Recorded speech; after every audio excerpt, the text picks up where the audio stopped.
sports. We are Blackmore. We are Sports Zone. 2 games against the NL West leading Dodgers, 2 back-and-forth affairs, and more importantly, 2 wins for the Braves. Today, Julio Teheran takes the mound as Atlanta eyes a series sweep against the best in the West.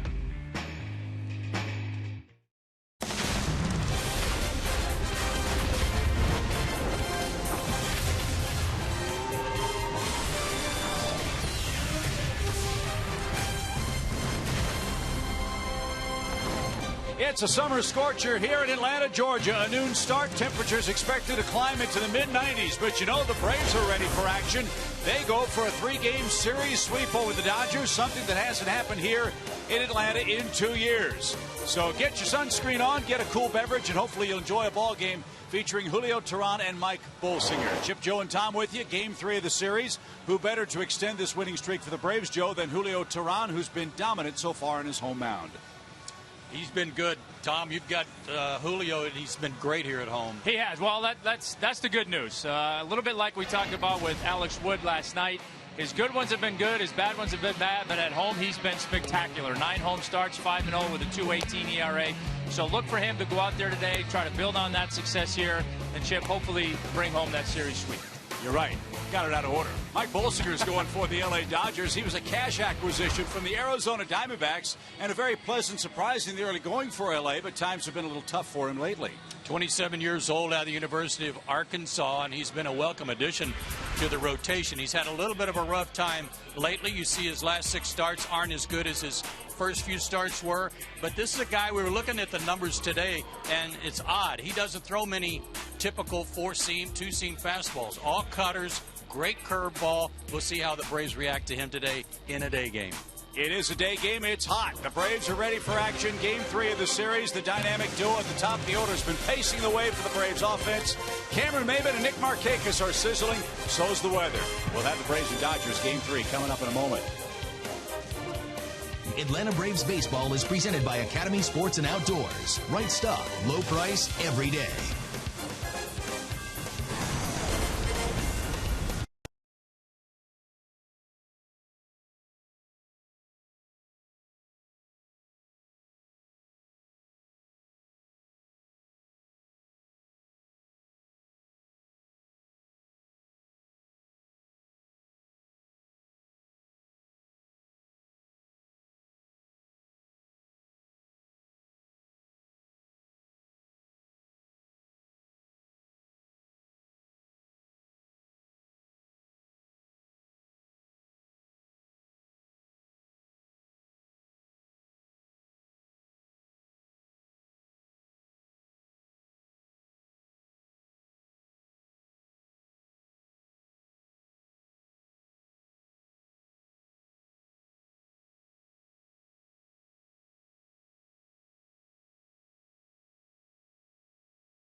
exactly what kind of production we were going to get from the outfield this season after the Braves made significant changes there.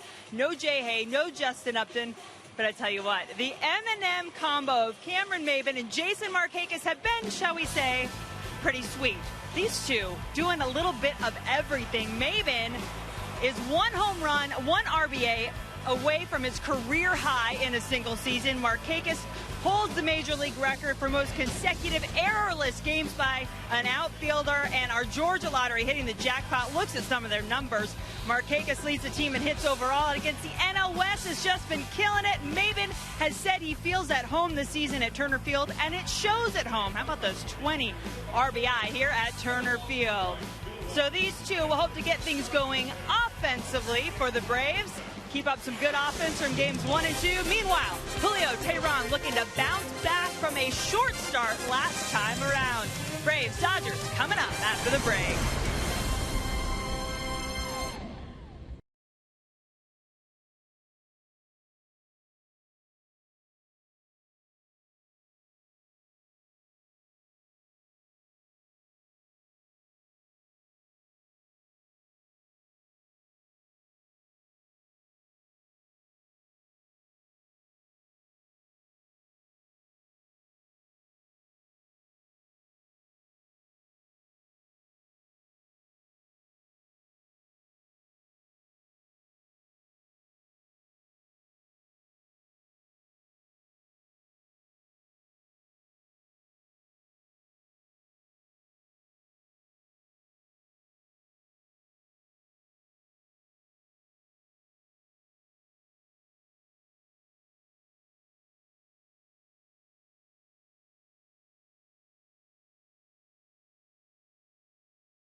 Beautiful day for a sweep potentially here in Atlanta as the Braves and Dodgers wrap up our 3-game series. Thankfully, there is a breeze blowing. Otherwise, it would be an oppressively hot day on the field here at Turner Field in Atlanta. Right now, the temperature 87 degrees, 55% humidity. The breeze a gentle one, west at 5 miles per hour. Should not have any problems getting in what we hope will be 8.5 innings of baseball versus the Dodgers today. The Braves trying to sweep LA in Atlanta for the first time since May of 2013. And Turner Field's been a really tough place for the Dodgers to play all time. They're 12 games under 500 here on the home field of the Braves at 28-40. Atlanta won yesterday 4-3. Jim Johnson picked up his 8th save. Alex Wood was the winner. Atlanta won game 1 of this series 7-5. Young Matt Whistler ran his mark to 4-1 on the year. And today, Julio Teheran pitches for the Braves. He's been very good here in Atlanta and sports a 6-4 record so far this season for Freddie Gonzalez. Yeah, 6-4 on the season, and you see his splits. We talked about it. 9 home starts, 5-0 with a 2.18 ERA. So Turner Field's been very good to him, and hopefully that's going to continue today, and he'll lead the team to the sweep. Julio's 4 keys to pitching success this afternoon. Day game, Braves are 10-18 in day games. For Julio, it's all about walks. Julio already this year 42 walks in 113 innings. Last year he walked 51 for the whole year in 221 innings, and he's walked 9 in 18 innings plus this month. So if he can cut down on the walks, I think we'll see a return to normal for Mr. Teheran. And the win column, that applies to the fact that he's never beaten the Dodgers. He's 0-3 with a very high ERA. So not only can the Braves go for the sweep, but Julio can pick up his first W against L.A. And Don Mattingly's ball club lines up today at 53 and 42. Their Academy Sports and Outdoors lineup features Jock Peterson leading off in center, Kendrick Gonzalez, Andre Ethier in right, Yasmani Grandal back in the lineup after getting hit in the jaw with a foul ball in Washington the other day. Carl Crawford's back from an oblique problem. He starts in left. Former Brave Alberto Callaspo's at third. Rollins and Mike Bolsinger 8th and 9th for Los Angeles. Dodgers begin play today 2.5 games in front of the Giants in the National League West. The Braves picked up a game on Washington last night. They're only 6 games out of first in the East.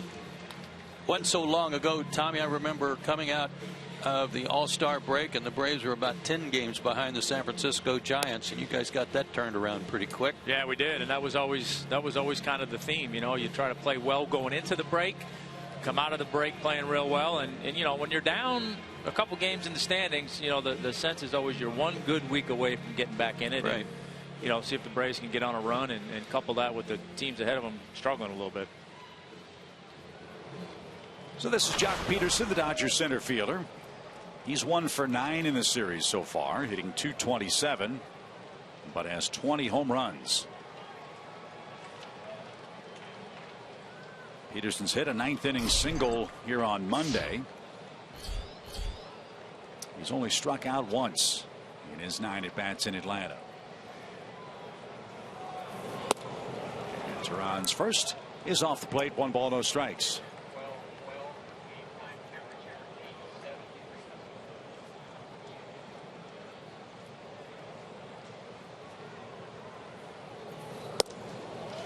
And we welcome those folks watching out in L.A. early in the morning on the MLB Network with their double Choco Latte Mocha with the extra froth. I don't know how they get through the day without it. 2 balls, no strikes.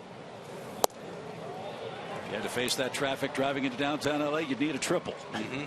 For sure.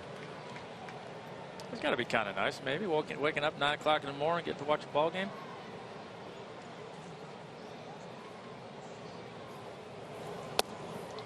That's taken high, 3 balls and a strike. So automatically one of Joe's Ford keys in play early.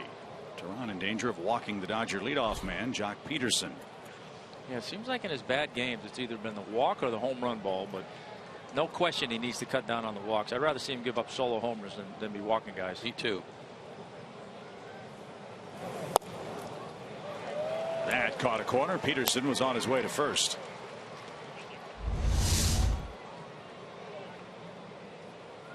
Take a look here on our PNC Bank Fox tracks. Good pitch, got the call from Bill Welke.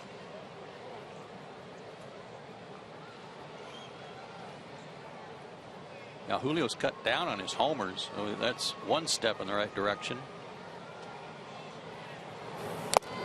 And that's tipped and caught by A.J. Przinsky, and Peterson is struck out for the 114th time this year. 1 away. Went right back to that same spot. Yep, got the call on the strike 2 pitch, and then same pitch, and Peterson knew he better swing at it, but couldn't get it.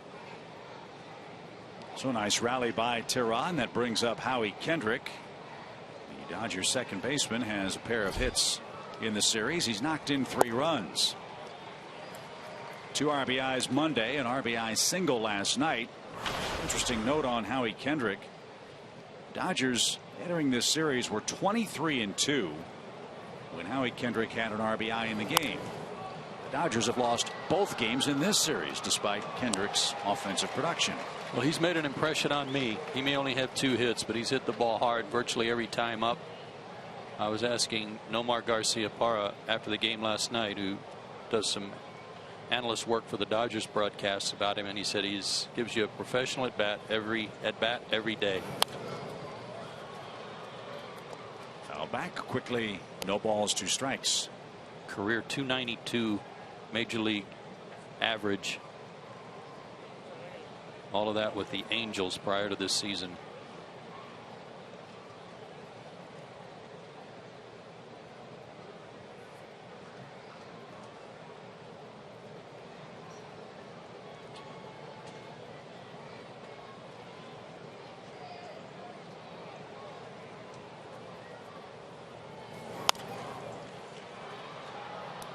That's headed for the upper deck and out of play again by Howie Kendrick. Still 0-2. Kendrick hitting .294. He's knocked in 40 runs. He's hit 7 homers too.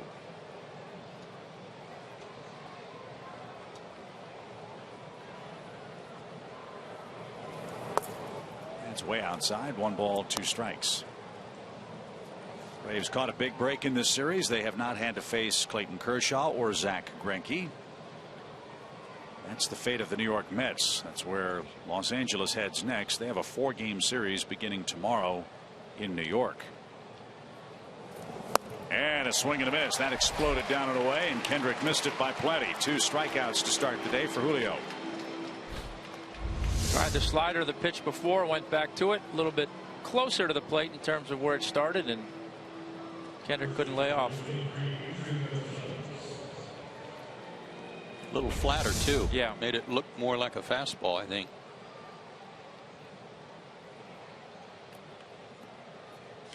Dodger first baseman Adrian Gonzalez hits with the bases empty. That's just how the Braves want to face him today. It's how Julio wants to face him, because Gonzalez has done some damage against him in the past. 4 for 9 with a homer. And a good cut, fouled straight back. Gonzalez hit a game-tying 2-run homer in the 5th inning on Monday, and was 1 for 4 here last night. 21 homers, 60 RBIs, and flirting with a .300 average. And Gonzalez riding a 6-game hitting streak.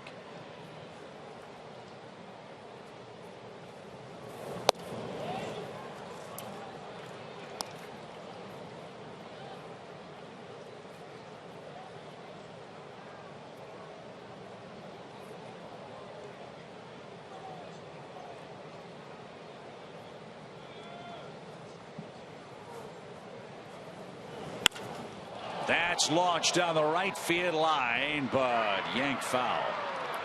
It's just all hands. He rests the bat on his shoulder, and his trigger, if you will, is that he just raises the bat up off his shoulder, gets that front foot down, and that's all hands and leverage to get up on top of that high pitch. He's amazing. Yeah, he's one of the guys in the game today that I like to watch him hit. Turn on a game or see him up. I just like watching it. Did he go? Yes, he did. Yes, he did. Great start for Julio Teheran. You know how the song goes. 1, 2, 3 strikes, you're out. At the old ball game, Teheran got him in order in the 1st inning. Peterson, Kendrick, and Gonzalez with. And the Braves go to work against Mike Bolsinger in the bottom of the 1st inning.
do. Here in the home half of the inning, Jace Peterson leads off the Academy Sports starting nine. Maben and Markakis have been sizzling hot for Atlanta. Kelly Johnson at first. Chris Johnson a big night last night. A.J. Przinsky back behind the plate. Yuri Perez, Andrelton Simmons, Julio Teheran, and Mike Bolsinger opposes Atlanta today. Right-hander making his 15th start on the year, 4-3 with a 3.04 ERA. And if you're a fan of the traditional fastball, this may not be your guy. Lots of cutters, lots of curveballs.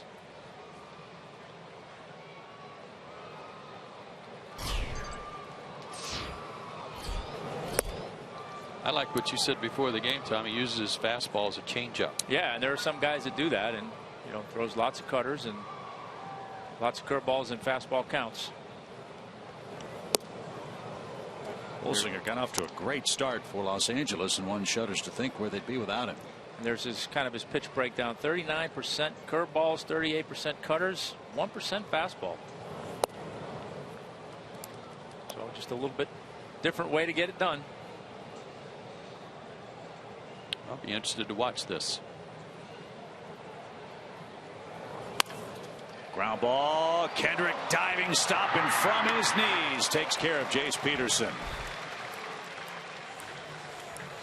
So he can throw a little leather at you too.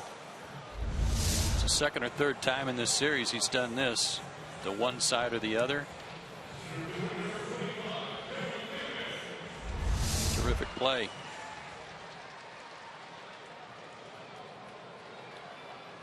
Another thing to keep an eye on for Bolsinger today is because he pitches the way he does, he's had trouble getting deep into games. Only pitched more than 6 innings twice. And for the Dodgers, with as much work as their bullpen had to do last night, they need some innings out of this guy today. Los Angeles did make a roster move before the game. They called up former Brave Ian Thomas and sent Adam Liberatore down. Thomas a fresher arm. Mattingly hopes to last all 9 innings today and hopes his starter can take it deep. Maben a base hit to center. Cameron with hits in 15 of 17 games this month. His 3rd hit of the series. I think that was his curveball, but it was up, and you can't throw it there and survive. No. Nice swing by Cameron.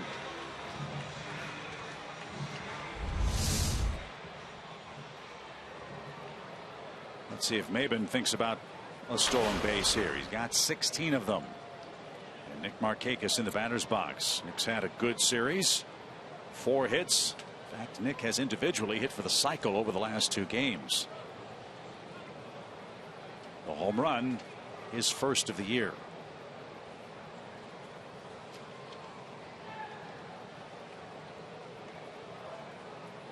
In this game starting exactly the way Monday's game started. A ground out to second, Maben a single. Markakis then hit the home run to center. And that's high. 1 ball, no strikes.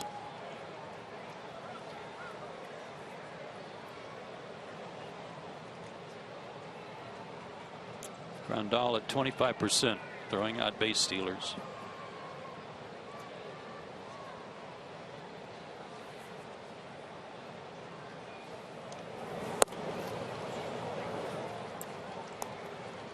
It'll be interesting to see if Cameron does steal second, if he goes in head first again, or if he goes in feet first this time. He told me it would be spikes first. Yeah. Was the way he described it. Jimmy Rollins dropped the knee in front of the bag on Monday. Even jammed his hand on his slide to second. Slow roller out to Kendrick. Rollins the turn, and the throw to first is in time for a double play, and that ends the Atlanta first inning. No runs, a hit, nobody left. We go to the second. 0-0 here at Turner Field. A slick defensive play by the veteran Dodger middle infield.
Turner Field, and I had a chance to talk to Braves head athletic trainer Jeff Porter yesterday about how he makes sure his guys are hydrated and ready for a game like this. And while I saw many of the players come in, get water when they came into the dugout between innings, he said, of course, it's not so much what you do today as what you did last night. He really impressed that on them. They had to get the fluids in last night. And guys, I've been trying to think of a way to say this delicately the right way.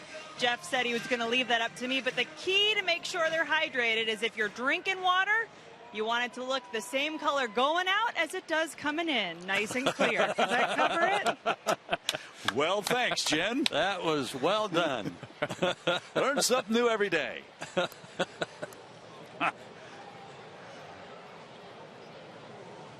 Julio Teheran will face Andre Ethier leading off the second. Ethier with 10 homers for the Dodgers. And Julio back on the beam with another strike. Julio struck out the side in the opening inning.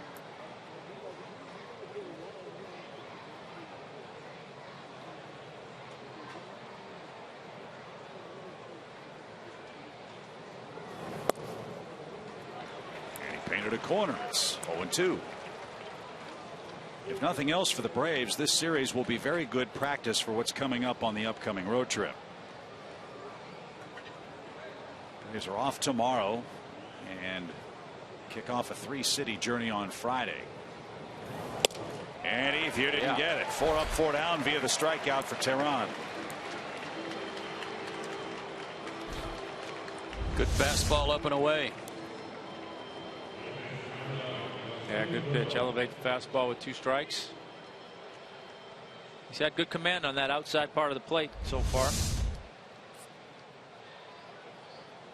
We've seen Yasmani Grandal pinch hit twice in the series. This is his first start since he was rocked by a foul ball up at Nationals Park in Washington.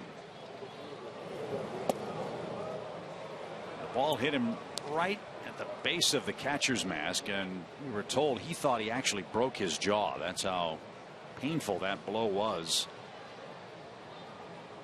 He came out of the game in Washington, and today in Atlanta, his first start since.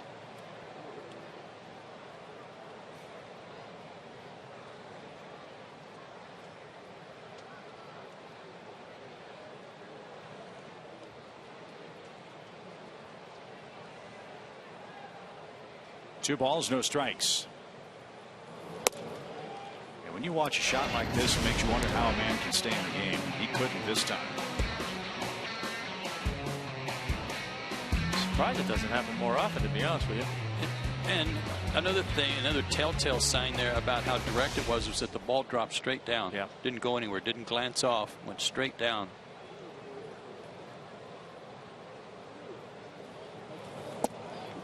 That's in for a strike. I think that's a great thing that baseball has implemented now as our sport, and the medical staffs have gotten more familiar with concussion symptoms and identifying them.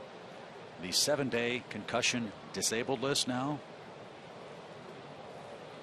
How to play a foul.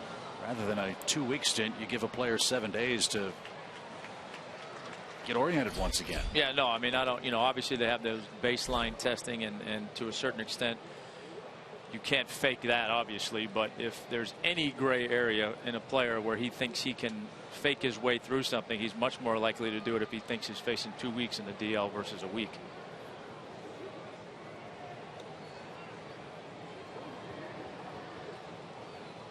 Payoff pitch.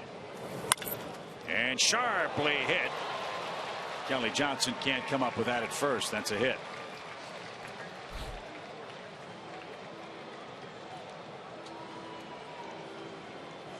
Kelly was trying real hard to stay in front of that. Yes, he was. I give him credit for that. And as hard as it was hit, he probably saved a double. That might have gotten all the way to the wall. You mentioned Julio being able to work that outside corner so far, Tom, with all these left-handed batters. That's certainly a great thing.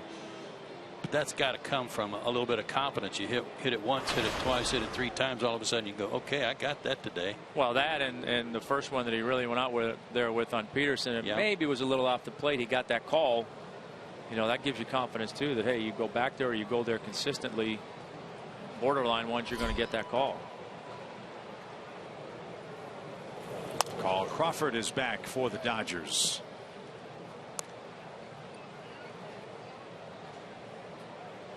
First at bat since late April. He's on a 60-day DL with a right oblique strain. He missed 75 games. Hit .353 on his rehab stint in the Dodger minor leagues. That must have been a nasty oblique tear or something, because that's, they don't know. I mean, they're nasty injuries to get rid of to begin with. You got to be careful with them. But I think that's the longest I've heard of for a guy with an oblique.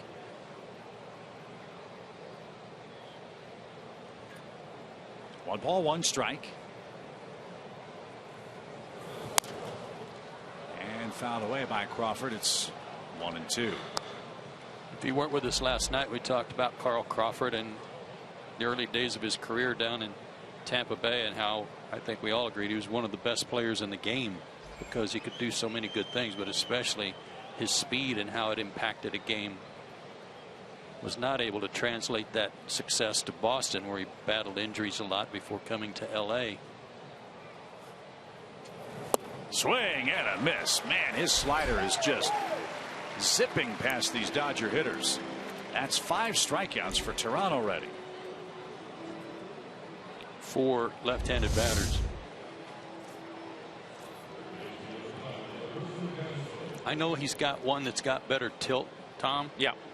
But this one's got a little buzz to it today. It is boring in there. Yeah, no, and I like that one off of his fastball. The other one that has a little bit more tilt, a little bit more break to it, a little bit more maybe of a strike one pitch, but that's a great strikeout pitch because it looks so much like his fastball.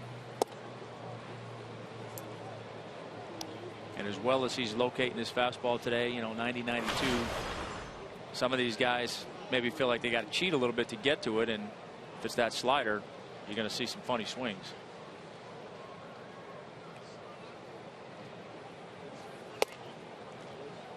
That just missed to former Brave Alberto Callaspo.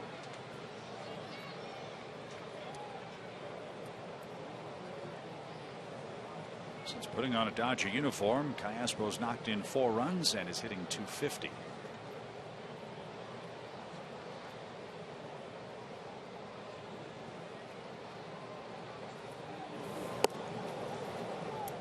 We can understand why the Dodgers loaded up their lineup today with lefties when you see these splits against Julio, a .305 average against him, and granted Callaspo was a switch hitter, but a lot of lefties out there. I'm sure that Don Mattingly was thinking, why not? I've got them, I'll use them. And he just lost Callaspo on 4 pitches, and the Dodgers have men at first and second for Braves killer Jimmy Rollins.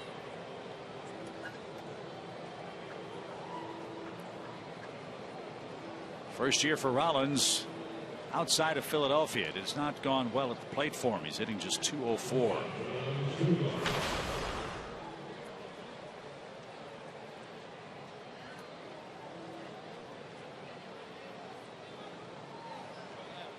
Rollins has always been one of the best hitters of all time against the Braves.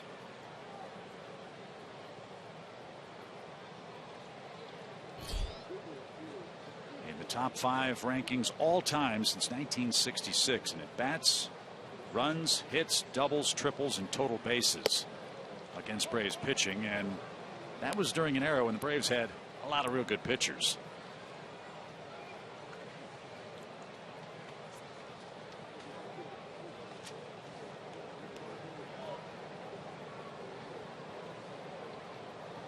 Two on, 2 out for him. Ball 1 from Tehran.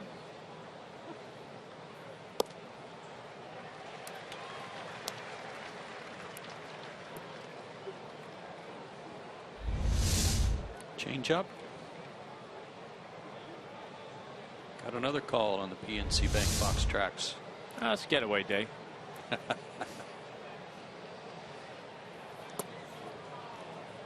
ball short hopped. Stopped by AJ, who got the night off last night.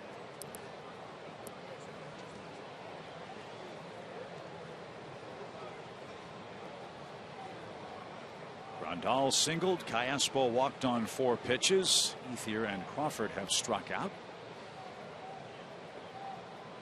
Julio wants the inning to end right here. Pick off and just back was Grandal. Andrelton wants him to look at it.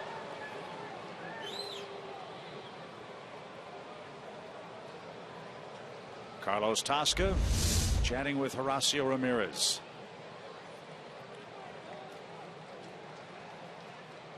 Might have something. Couldn't see behind. Yeah. I don't know if his hand got all the way to the bag. Yeah, couldn't see behind Andrelton's foot. But these two guys, Teheran and Simmons, have a great rapport on that pickoff. They've got great timing. So the Braves will challenge the safe call on the pickoff play at second base. Is there enough clear and convincing evidence to change the safe call? Yeah, I think they got him. I do too.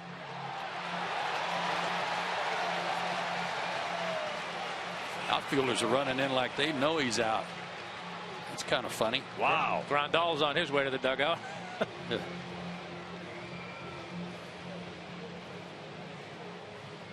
Oh yeah. Yeah, that's pretty clear, pretty convincing. The inning should be over. We'll see if New York feels the same. They do. Teheran picks off Grandal, and the Dodgers are out of the second inning. Teheran has struck out 5. Part of the order up for the Braves. No score after that call, overturned at second.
Braves fans, now it's time for you to tweet your strongest fan photo. Use hashtag SouthDataStrongFan, and you just might see yourself in an upcoming broadcast. That's brought to you by our friends at T-Mobile.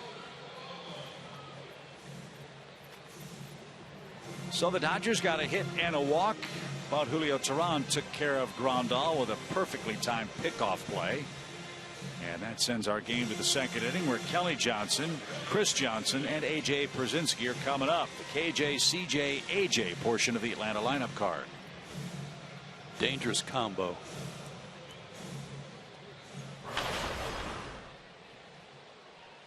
Kelly's been battling the flu for a couple of days, but back in there today.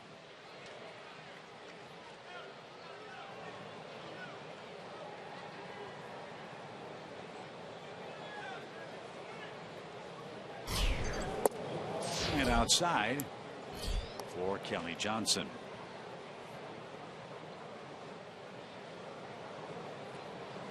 Kelly's got another start at first for the Braves today. Got some good news yesterday. Freddie Freeman finally was able to take batting practice, and he has left Atlanta and is making his way to Orlando, where he'll begin a rehab stint for his ailing right wrist.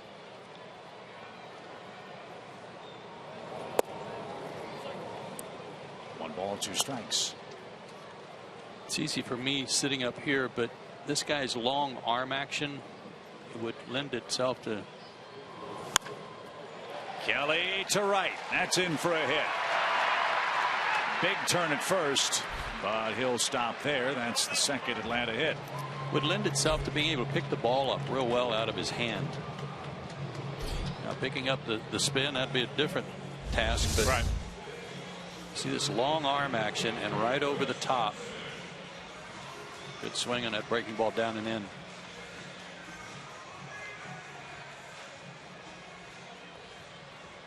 Well, credit the Dodgers. They saw something in Mike Bolsinger, specifically Josh Burns, who was in charge of the Arizona ball club when Bolsinger was drafted by the Diamondbacks. He's now the senior vice president of baseball operations for the Dodgers.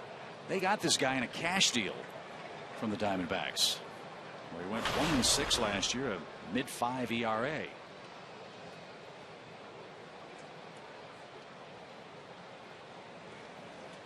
He's been a much more effective pitcher for LA this year. His ERA just over 3. 1 ball, 1 strike.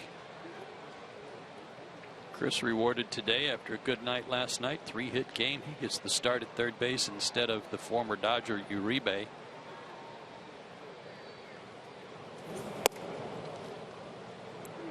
It's upstairs. 3 hits and 2 RBIs for Chris Johnson last night.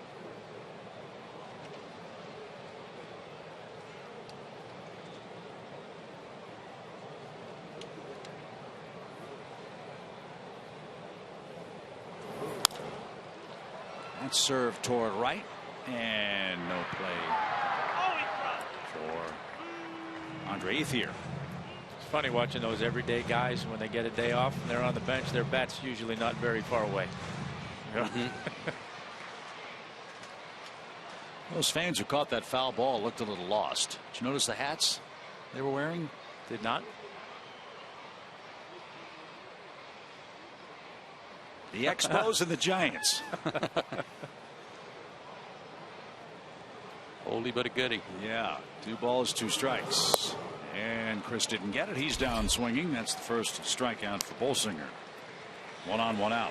Yeah, it's one of the cool things about Cooperstown. They've got so many of those stores up there that sell baseball memorabilia, and when you go into some of them and you see all the hats that they have of the different organizations and the different logos over time, there's some pretty cool logos out there that I forgot all about. The Expos being one of them, and Brewers have a couple cool ones. So it's always a fun thing to go in those stores and check out all the old time logos. A.J. Przinsky bats and takes a strike. Well, you know, Expos Nation's going to be out in force with Pedro going in. Yeah, they are. Braves country will be represented for John Smoltz, of course. There's the 0-1 pitch for Przinsky. And a little chopper out towards second. Kendrick's going to get the lead runner. Nice play by Kendrick near the infield grass to force Kelly Johnson at second. 2 outs. That was a big surprise to see him turn, and maybe because Kelly was kind of half stepping it there to try to get in his way. Thought he had a little extra time, and he did. That was always a danger too. You're coming in that close to the runner and then you're spinning around, that you're going to hit him in the back with the throw, but I don't think that's the first time he's done that. Nope. Yuri Perez, the batter. Perez at 279, no homers and 3 knocked in. That's to play with a veteran guy. I think you're on the bench going, okay, what's he going to do? If there's a young guy, you're screaming, throw it to first. Get it out.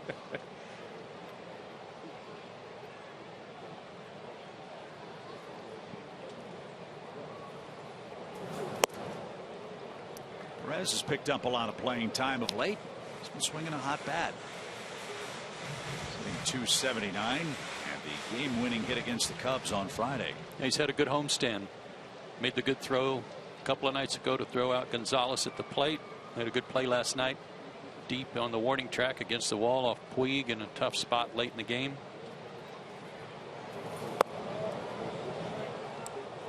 Perez, one of many new faces on this 2015 Braves ball club.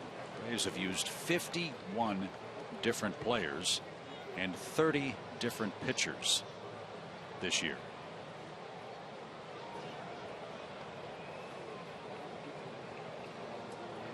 One ball, two strikes. And a swing and a miss. Retires the side. Off we go to inning number 3. Julio Teheran has struck out 5 men. He'll have Rollins, Bolsinger, and Jock Peterson coming up.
A Wednesday afternoon in Atlanta. As we told you earlier, the Braves caught a big break in this series. No Kershaw, no Greinke, and here's why it's a big break. They truly are the dynamic Dodger duo.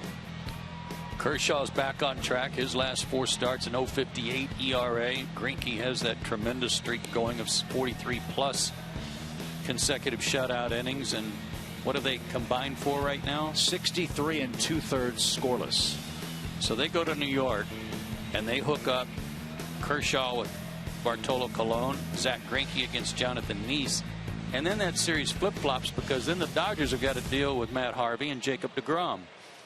And that really is the question, I think, for the Dodgers, who lead the West. Who's going to pitch behind those two guys in rotation? Spawn and Sane, pray for rain. Yep. They got to find somebody. Trading deadline's 9 days away. Rumor has it the Dodgers had scouts out watching Cole Hamels of the Phillies. But so have a lot of other teams. Right. And I wouldn't be surprised. You know, obviously the Dodgers are going to be interested in Cole Hamels, but I wouldn't be surprised if maybe they find somebody a notch below, given the 2 guys they have on top already. Someone who can give them innings as well as results, but innings most importantly, yeah. Jimmy Rollins was in the batter's box when Grandal was picked off. Teheran's 5th pickoff of the year. A fly ball toward Yuri Perez in left. Can of corn for him. There's out number 1. Brandon Beachy got the ball for the Dodgers in game 1 of the series. Braves fans were really excited to see Beachy back, pitching in his 2nd game after Tommy John surgery. In your estimation, everything looked good, but Beachy's not Beachy yet, is he? No, he's not. I mean, his command isn't there. I don't know if he's trying to make some changes mechanically. He looked a little bit different than what I remembered him with the Braves. But look, it's going to take time. You know, I mean, it's hard enough, like we talked about. It's hard enough going through that one time. But when you're already going through it for a 2nd time at his age, I'm sure there's a little bit of uneasiness in his mind. That's going to take some time to get over that. And this series also a costly one for the Dodgers in that Brett Anderson had to leave the game after straining his Achilles last night. Yeah, well, we heard this morning that it's not as severe as they first thought, and that he might be able to take the ball on his scheduled start on his next turn. Sunday, I think it would probably I think so. Yeah, the Dodgers have not listed their starters for Saturday and Sunday. So that remains to be seen this weekend up at Citi Field. 1 ball, 2 strikes. Swing and miss. Bolsinger's down. That's 6 strikeouts for Tehran, and we return to the top of the order. I don't know about you guys, but I've seen enough Achilles injuries for a major league pitcher for the rest of my life. Yeah. After what happened to Jason Broadcasters, especially the broadcasters. But certainly the pitchers. Well, you know, Jason obviously most recently for the Braves, Adam Wainwright earlier this year. So yeah, it's and that'll be, you know, obviously the delicate thing for the Dodgers moving forward with Anderson is, you know, to make sure that thing really is okay, because if it's not 100%, that's the kind of thing that, man, in an instant could be done and he'd be done. I saw a replay today of the ball that Markakis hit in the first inning. That was just the slow roller to Gonzalez last night. He didn't look good coming off the mound to go get that ball. So I'm wondering if there was already something in place before he got hurt. Right. Well, Jock Peterson is doing a lot of talking with home plate umpire Bill Welke. Remember, he wasn't happy in his first at bat when he struck out. Now he's quickly behind 0-2, and now the Dodger bench might be chirping. That happened last night. Don Mattingly was ejected. Peterson swings and misses. Tehran's got 7 strikeouts. He's gotten Peterson twice. Julio's got a good fastball today. He's allowed only 1 hit, 2 base runners. Now he needs a run to play with. No score. Home third coming up.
Having a terrific season for the Dodgers, one of the best right-handers in the game. Our AT&T Uverse trivia question: name the last Dodger right-handed pitcher with a 20-win season. Last Dodger to win 20 games in a year. So we'll ponder that as Andrelton Simmons goes to work and takes a strike.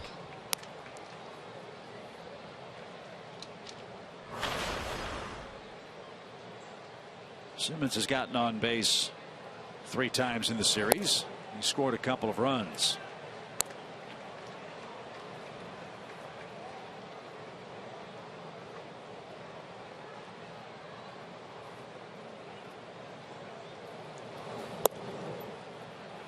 Outside, 1 ball, 2 strikes. Scouting report was right. Yes, for sure. A lot of hooks.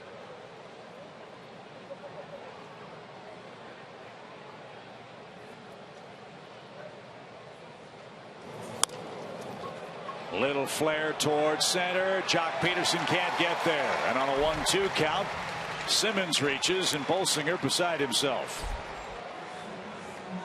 3 singles for the Braves, and the second leadoff man is on today. And brings up perhaps the best bunting pitcher on the team in Julio Teheran. That's a pretty good pitch. Wasn't even a strike.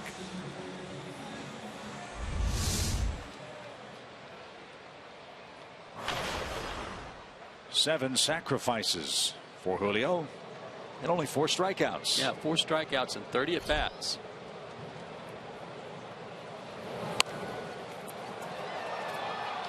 And just foul. I mean, that thing almost died on the chalk. Strike 1.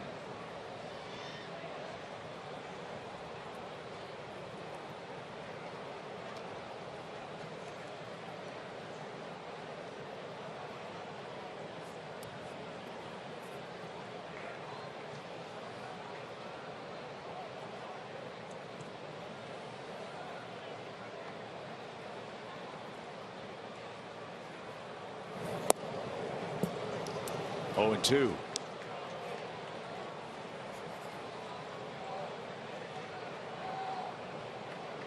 He's such a good bunter. I'd expect him to be bunting again. I would too. I'd expect him to see another off-speed pitch too. Callaspo thinks he's bunting. Here he comes from third with 2 strikes. And the pitch buzzed high. 1 and 2.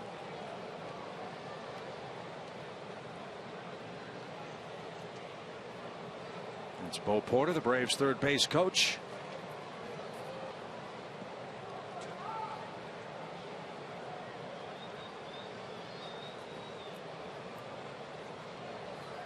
Runner goes, and it's fouled away.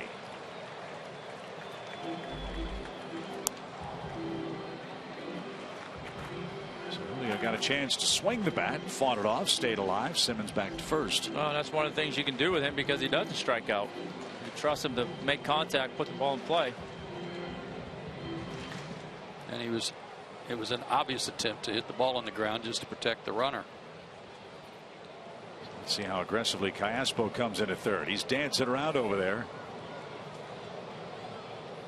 And Bolsinger steps off. Teheran was showing bunt.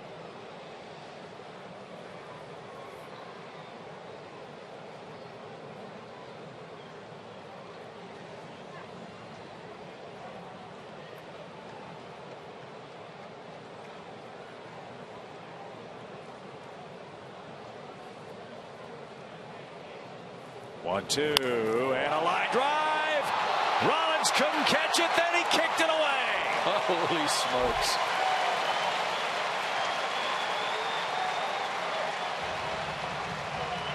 Jimmy already had the double play chalked up in the book for himself, but he forgot one thing.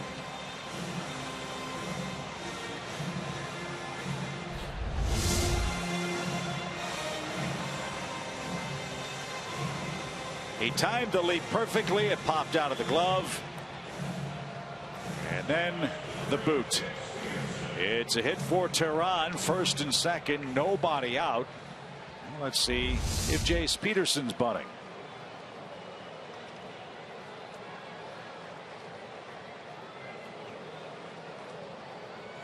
He leads regular players with 4 sacrifices. Was bunting, but it's foul. Strike 1. Tried to push it to third base, try to make the third baseman field it. That's the play here.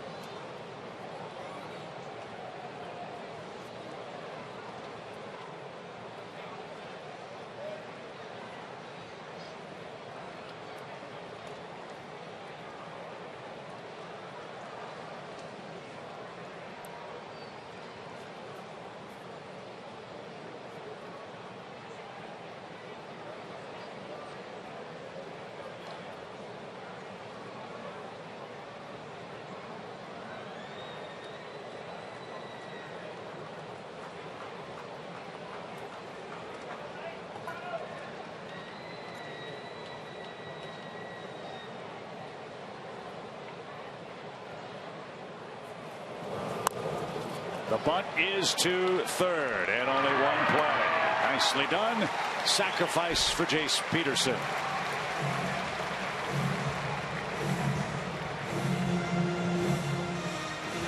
These are things we've talked about with respect to the Braves all season long, that from an offensive standpoint, they've got to do all the little things right every day, every time, in order to be successful and stay competitive the second half of the season.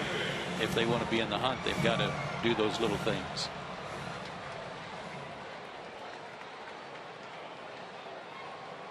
Cameron Maybin hitting .389 with runners in scoring position, the 8th best batting average in the major leagues in this situation.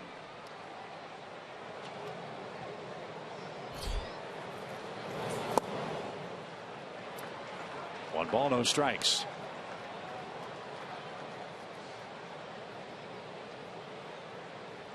Cameron with a first inning single was erased on a Markakis double play.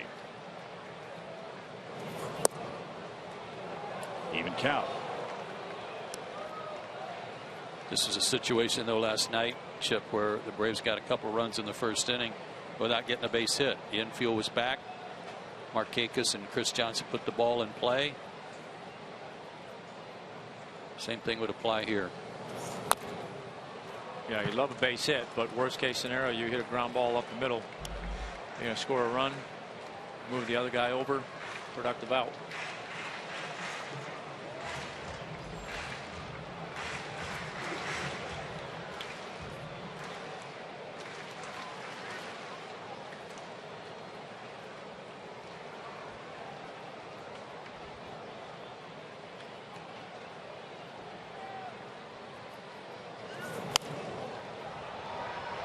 Fouled away. Maybin is still alive. This is where, for Cameron Maybin and any other hitter in this spot, where this guy throws so many breaking balls, so many cutters, that you've almost just got to concede the inside part of the plate. If he throws his fastball and he's in the high 80s and he throws it in, then do your best to fight it off. But you've got to have that outer third covered and think about going to right center, right field.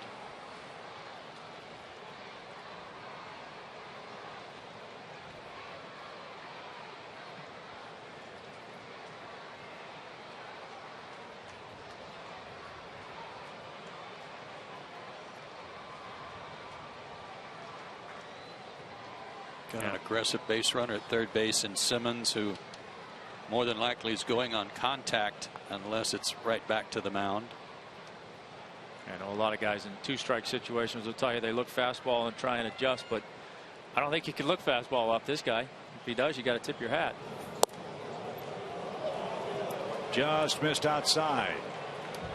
That was a really good pitch and good attempt by Bolsinger here.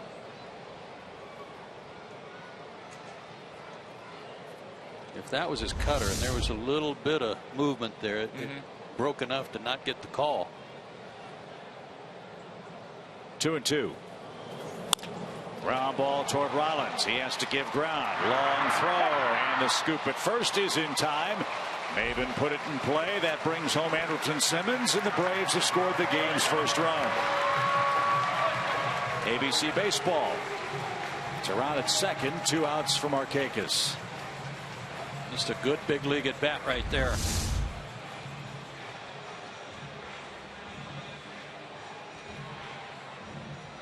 Didn't get much on that swing because it did appear to be middle in, but put it in play. Great job.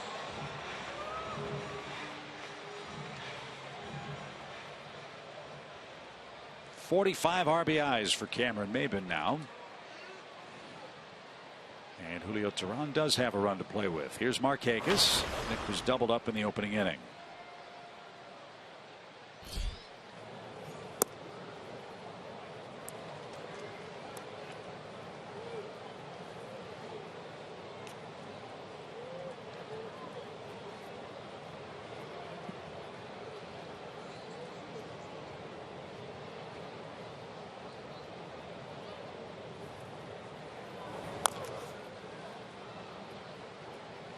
No balls, 2 strikes.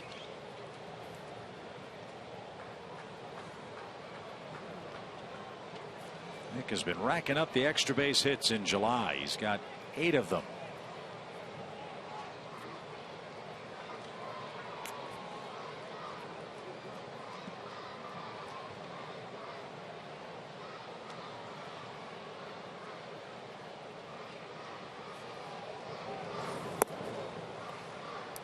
Brian Jordan talked about this in the pregame show, and we talked about it a little bit last night about needing some runs and needing some early for Julio to help him get settled in. Well, there's proof that when the Braves score first, it's certainly to their advantage. 1 ball, 2 strikes.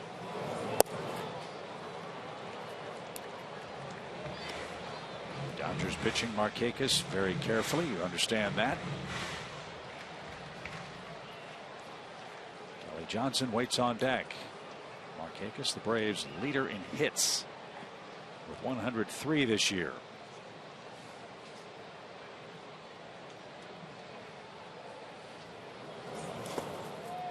Nice stop, full count. With his curveball that he likes to throw and throw often, as we saw with Maben the first time up, when he hung that one, it turned into an easy base hit. You got to get that pitch down, and as a result, you're going to bounce a few up there. You got to have confidence in your catcher, and Grandal made a really nice stop on that one.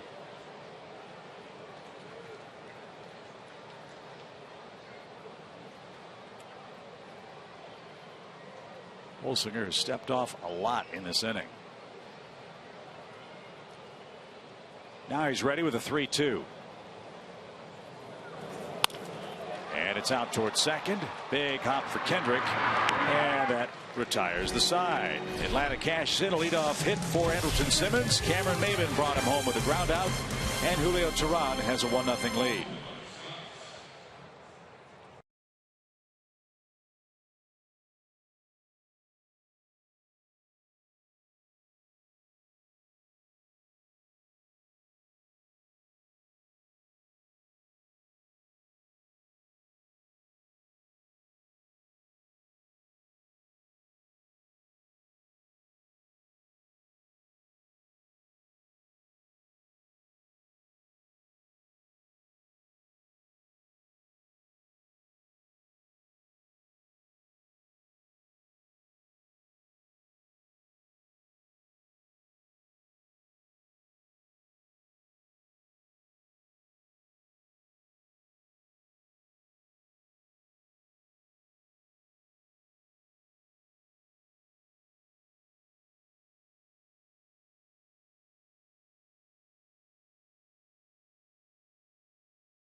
Swing and a miss. That exploded down and away, and Kendrick missed it by plenty.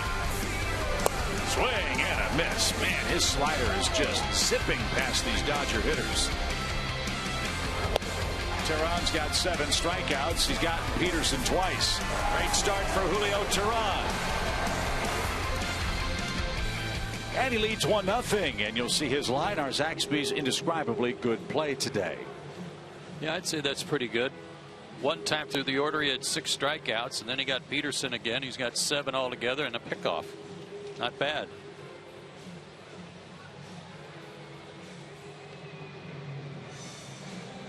Well, I hope Dodger broadcaster Vin Scully's enjoying his time off back in Los Angeles. Mother Nature provided a cerulean blue sky just for you today here in Atlanta. So, Mr. Scully, Indeed. we wish you all the best. Can't wait to see you again in 2016. Milwaukee got out of the heat and humidity, went down to the Braves dugout, got cooled off. One of those Spirit of Ammonia towels, I guess, was in order for the man behind the plate. Yeah, those ammonia towels feel really good on a day like today. So the second time through the order for Teheran: Kendrick, Gonzalez, and Andre Ethier.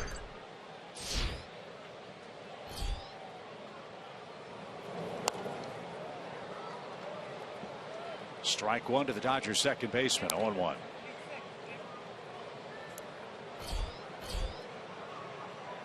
Julio retired the first 4 Dodgers on strikes, gave up a hit to Grandal, then struck out Carl Crawford. Grandal was picked off with 2 men on. And that's the only Dodger offensive threat in the game to this point.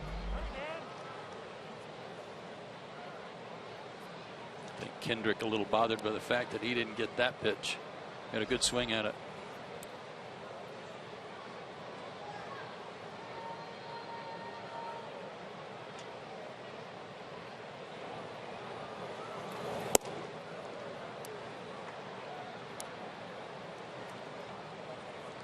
Julio Teheran doing what he does so well in Atlanta. That's pitch well on his home mound. He's 5-0 at Turner Field this year. He leads by a run today.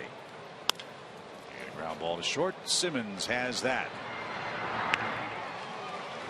There have been a lot of starts, guys, this year where we've watched Julio kick the dirt, mess with the rosin bag, looked uncomfortable, looked like he wanted to be anywhere but on the mound. That has not been the case today.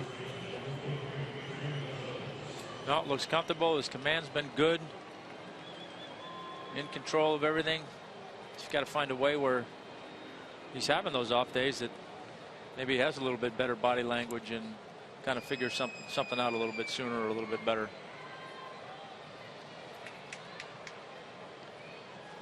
Adrian Gonzalez struck out his first time.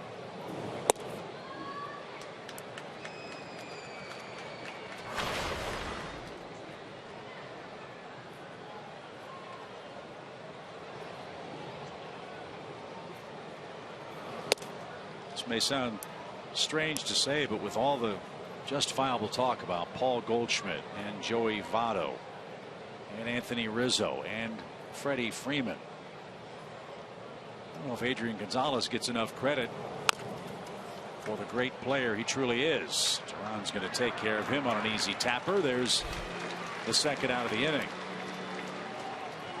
This guy's been a big time run producing hitter in not hitter friendly ballparks for a long time. Not just that, but he can pick it at first base too, at least from what we've seen. And he made a good play over there a minute ago on that throw from the grass by Rollins. And you know that man appreciates good first base play. You know it. You know, aside from being a homer and obviously loving Freddie Freeman, it'd be hard for me to take any of those guys over Adrian Gonzalez given the opportunity.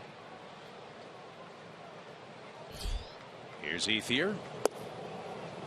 And that's a strike. And I say that with all due respect to Adrian Gonzalez. And remember, too, he plays in L.A., the second biggest media market in the country. Right.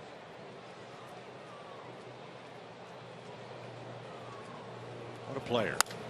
Fly ball toward Markakis in right. He's got it. Shutdown inning for Julio Teheran. 3 up, 3 down. Kelly Johnson leads off the 4th for Atlanta. Braves lead 1-0.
1-0 Atlanta. Julio Teheran has been brilliant through 4 innings of play. Braves fans, today only, thanks to the Braves Steal of the Week, you can see the Braves take on the San Francisco Giants August 3rd, 4th, and 5th from some of the best seats in the house.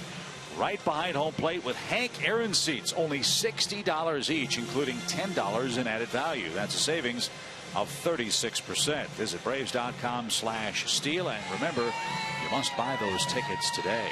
That is a steal right there, and against the defending world champions too. Hope Tim Hudson's back by then. I know he's been on the disabled list with a sore shoulder, but hope he's coming along and back active soon. And if Buster Posey and Brandon Crawford want to take the series off, that's just fine with me. Well, Buster's got a lot of family in Georgia. Maybe they can take him out and get him tired. Yeah. Whatever it takes. Yeah. Kelly Johnson leads off, takes low, even count. 1 ball, 1 strike. Giants have Hunter Pence back again, playing a little better. Matt Cain's back too. Yeah. He's pitching against James Shields later on today. National League West race. LA in first, Giants 2.5 back. The Padres only 8.5 back. So is Arizona. Keep an eye on San Diego as the ball is in the dirt. Not only is the trade deadline approaching, they may blow up their ball club. But the Padres have a very, very favorable stretch of games. They only have 3 games against winning teams in the next 28 they play. So if the Padres are going to do anything, now's the time. 2-2 pitch. And Kelly didn't get it. Might have been the cutter. 3rd strikeout for Bolsinger, 1 away in the home 4th. This last start was an odd one against the Nationals up in Washington, in that he only went 4 innings and only gave up 2 hits and a run. So he came out early, and that 1 run cost him a loss.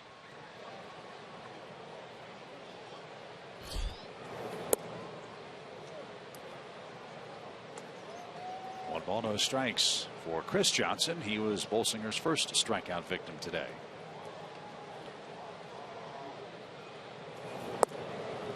I just had that explained to me by Gretchen in the truck. That was the game the power went out. So when the game was suspended, he'd only given up the 1 run, and they picked it up and finished it the next day.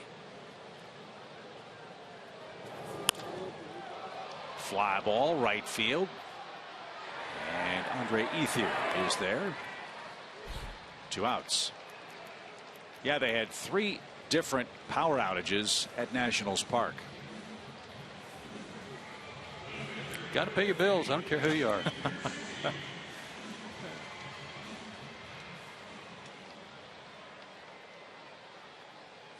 And Bolsinger's mound opponent in that game was Jordan Zimmerman, and he's facing the Mets today. That's a scoreless game in the bottom of the 3rd inning. Syndergaard is going for New York. No need to worry about the lights in Washington today. And back to the screen by Brzezinski. Even count. 1 ball, 1 strike. What do you guys think? Deadline, as I said, 9 days away. Is it going to be a busy one, or is it all going to be much hype and no action? I think it'll be busy. A lot of teams still in the hunt. Yeah, and because of that, teams will make an effort to show their fans that they're vested in an attempt to at least get a wild card spot.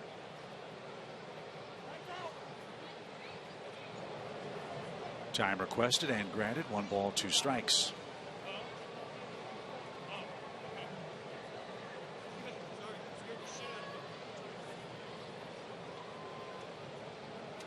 An unearned run, the only run in today's game. The Braves have it. And AJ fought that one off. Well, with parity being what it is in the major leagues, there really isn't any great team. There just isn't anymore. And as we know, if you get in, it's like hockey. You get a hot goaltender, Tom, off you go. Yeah, you never know. You just got to get in and take your shot. Loop towards short. Rollins was able to hang on to this one. And A.J. Brzezinski is done. So are the Braves in a 1-2-3 bottom of the fourth.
Stuff, low price every day. Braves 1, Dodgers nothing. We head to the fifth. Chip, Joe, and Tom with you. Jen Hildreth doing a great job downstairs. Hey, thanks for the nice sign. Kind of squeeze in a Tom in there someplace too. Wow. That hurts. We'll try to work you in somewhere. Somebody get on him with a Sharpie and write my name on there.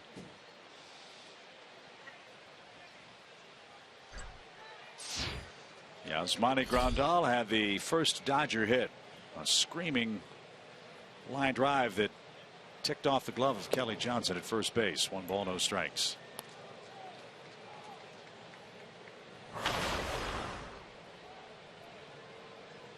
Grandal, a former Red, former Padre, now a current Dodger. There's that outside corner again, Tommy. Take it. Yeah, he might miss on occasion. He might miss too wide, and that's a good thing. He's not missing to the center of the plate. Oh, you want your miss to be off the plate, not in the middle of it.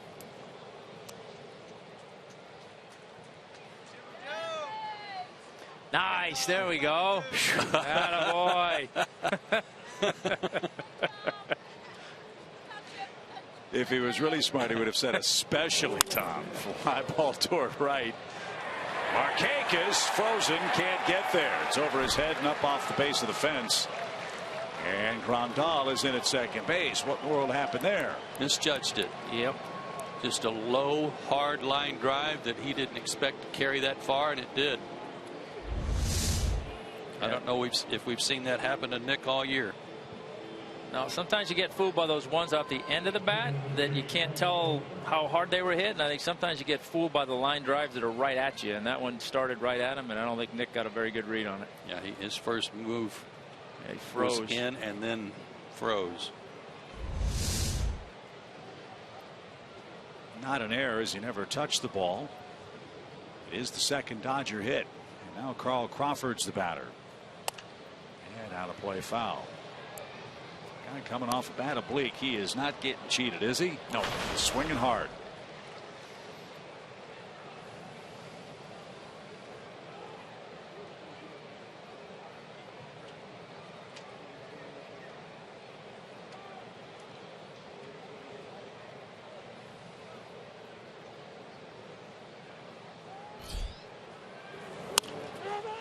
Ground ball to first. Crawford with a productive out. Tehran to the bag. And the tying run to third base for the Dodgers for Alberto Callaspo. A piece of hitting by Carl Crawford. He'll get the glad hand when he gets to the Dodger dugout.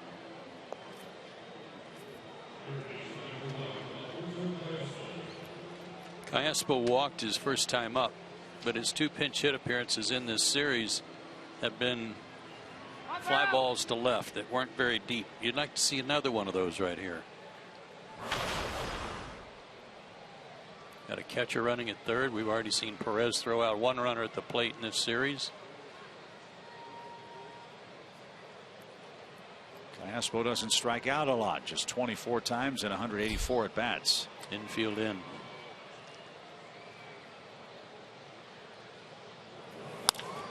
And that is a run scoring hit. First pitch, Callaspo singles to right. Grandal scores, and the Dodgers have tied it up at 1 apiece.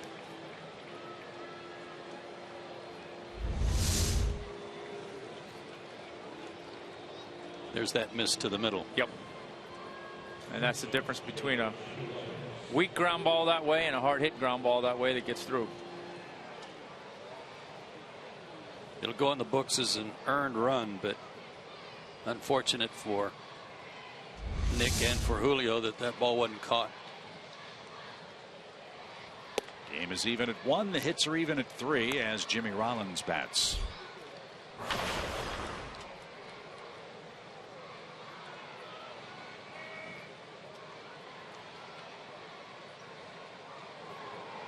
Markakis had an historic streak of 398 consecutive games in the outfield without an error.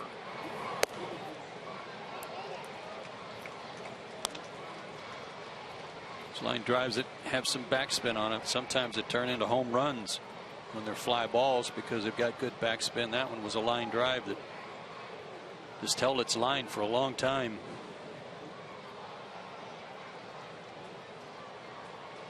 Two balls, no strikes. And a fly ball deep toward right center field. That's going to get down and roll to the fence. Callaspo around third. Here he comes. Relay throw will be cut off. And the Dodgers have taken a 2-1 lead. There's that man again, Jimmy Rollins, with a gut punch to the Braves. He puts the Dodgers ahead. Not a bad pitch. Location was okay, just up a little bit. Tell you what, Callaspo did a nice job here too. He never hesitated to see and make sure the ball got down. He was off to the races in the crack of the bat, even with 1 out. Yeah, he got a good read on it. Saw Nick wasn't going to get to it and just took off. But yeah, not a bad pitch, but sometimes you got to do a little bit of something on the inside part of the plate to get those guys off of that pitch. And that one maybe a touch up, and Rollins did what he's done so many times against the Braves.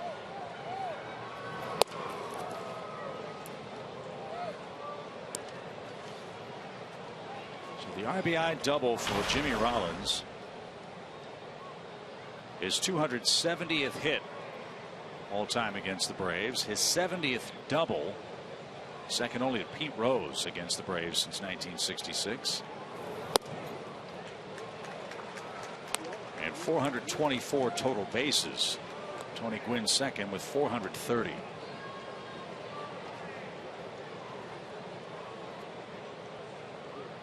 So he's at second, 1 out. The Dodger pitcher Mike Bolsinger is behind in the count, 0-2. LA 2, Braves 1.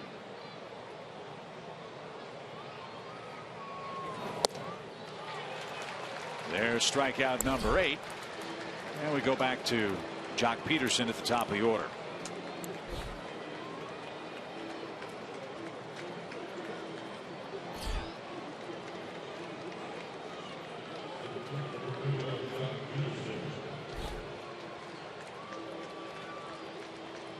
Peterson's visit to Atlanta from an offensive standpoint hasn't been a lot of fun. He's 1 for 11. And 4 for his last 24.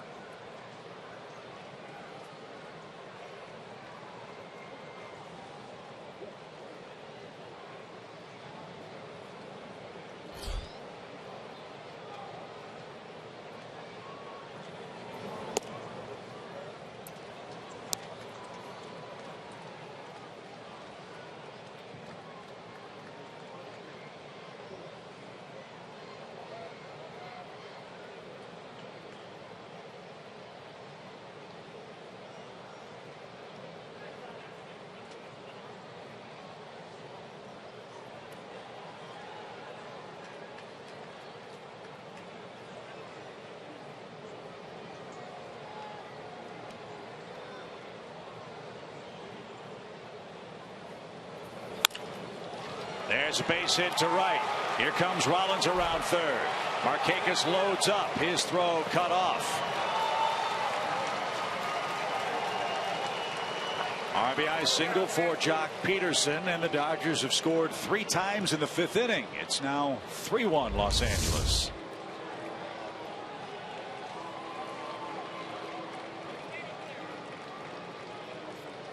Trying a backdoor slider, it looked like, but it looked more like a cutter. Just didn't do much. Didn't have any depth to it.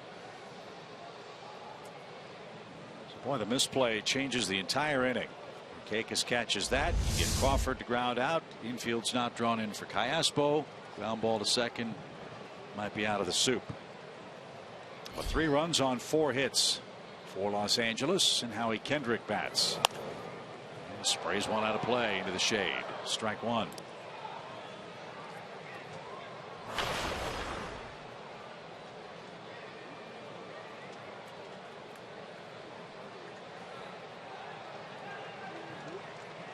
Howie Kendrick was born in Jacksonville, Florida. Went to high school in Callahan, Florida. Grew up a Braves fan. Down to the big leagues for the first time in 2006 with the Angels. He was a 2011 All-Star in Anaheim.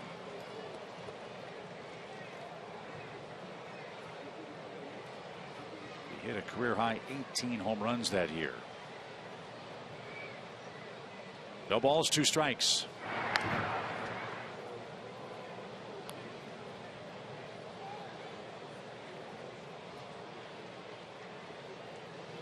I mentioned Tim Hudson a minute ago, hoping he was close to getting back from the disabled list. Well, he is back. He pitched Monday night against the Padres.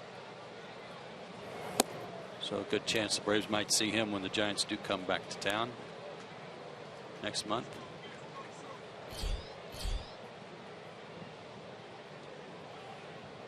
Tim through 4 innings. Gave up 3 runs, 5 hits. And lost to Ian Kennedy of the Padres. And another near pickoff.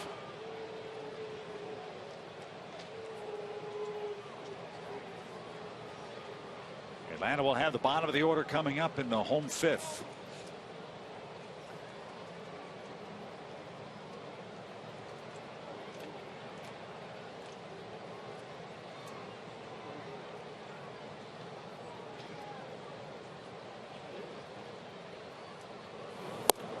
And a swing and a miss.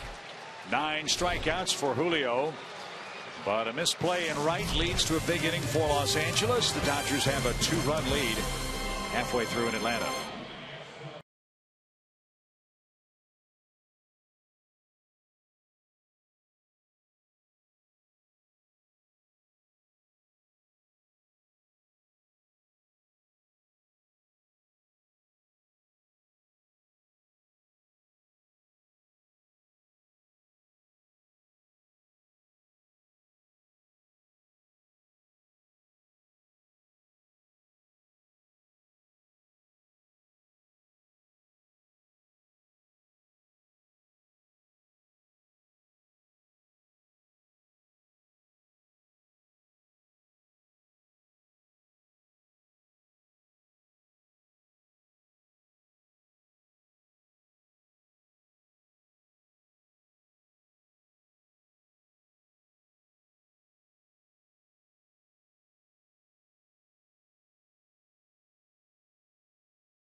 homer promotion. I'll ask you a question. What do you think happens if somebody hits a home run in that washing machine?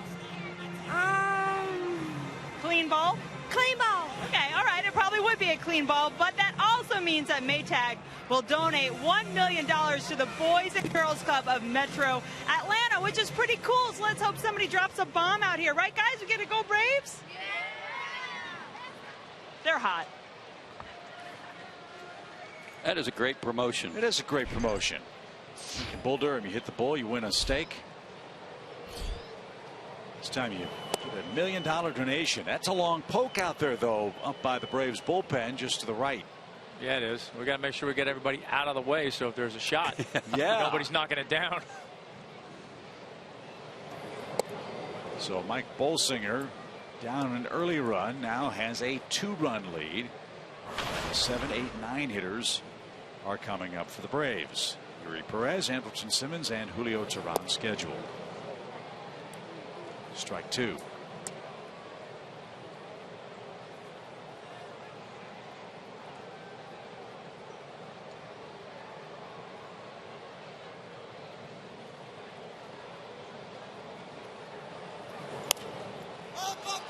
Off stride and popped up behind the plate. No room for Yasmani Grandal. I think Bolsinger has saved his best breaking balls of the day for Yuri Perez. He's made some dandies to him.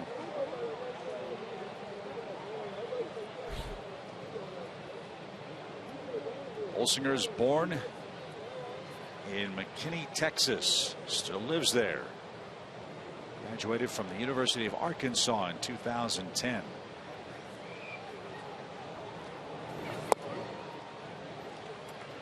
Two and two. His first big league win came last April against the Cubs.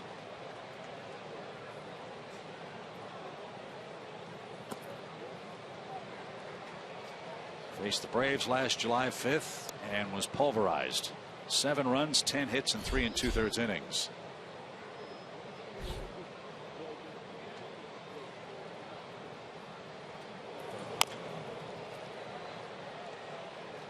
Again, the Dodgers saw something and got him for a pittance, and here he is making his 15th start.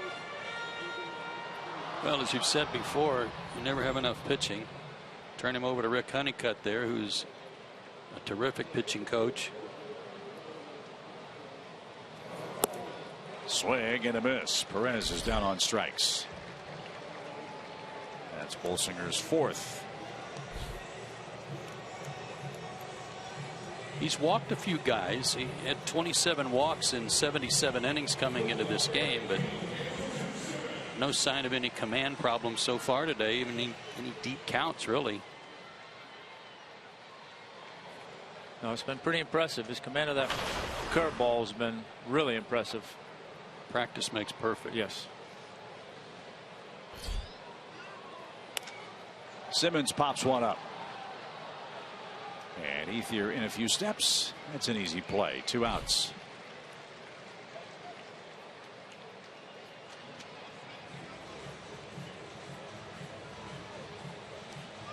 Let's see if Julio can keep the inning alive for the Braves. Good news in Washington. The Mets have jumped in front of the Nationals. That's 2-0 in the top of the 4th inning. Phillies lead Tampa Bay 2-0 in the 2nd. Reds 4-1 over the Cubs in the 4th. Cubs and Reds have a doubleheader today.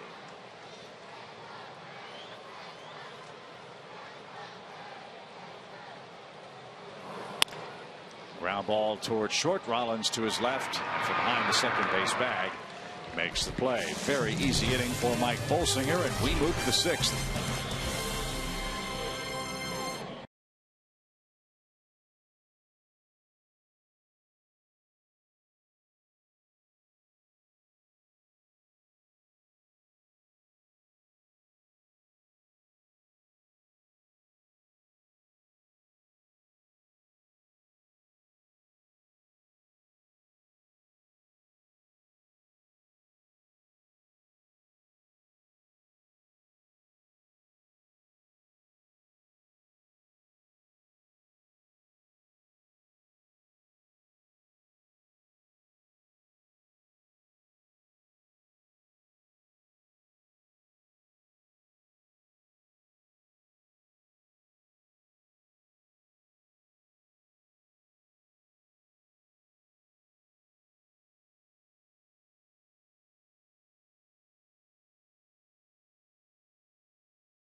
Another wonderful, unforgettable moment of 50 years of Braves baseball in Atlanta. Kent Merker's no-hitter against the Dodgers. How about a line? Would you like to know a little bit about his line? Yeah. 9 innings. No hits, no runs. 4 walks, 10 strikeouts, 131 pitches. Right. So there you have it. Change in attitude there. Terry Pendleton had a great day. 3 for 4, 2 doubles and a homer. Fred McGriff also homered in the ball game. David Justice did as well. So a great day for the Braves on that occasion at Dodger Stadium. Yeah, that's one of those ones where you're looking at the pitch count and everybody's kind of like, oh yeah, but he's got a no-hitter going. I stand corrected. Terry had a double, a triple, and a homer, not 2 doubles. Heck of a day. That's got to be kind of a bummer. You fall a singles shy of the cycle. I know. Get all the hard stuff out of the way. Well, if There's he hit for the cycle, it would have been overshadowed by the no-hitter anyway. So that's what first the pitch to Adrian Gonzalez. That's what everybody forgets about the infamous Rick Camp game. Braves and Mets, the fireworks on the 4th of July, where Camp hits the homer, the Braves lose in extras. Keith Hernandez hit for the cycle in that game. Yeah. Took him 10 at bats to get it, right? Something like that. It's all right. No balls at a strike for Adrian Gonzalez. Bouncy ball. What do you think Keith Hernandez's reaction was the other day when the Mets were in St. Louis and they played that 18-inning game against the Cardinals? Thrilled. Yeah. Just happy to be a part of it, right? Yikes. 0-2 for the Dodger first baseman Adrian Gonzalez, who's 0 for 2.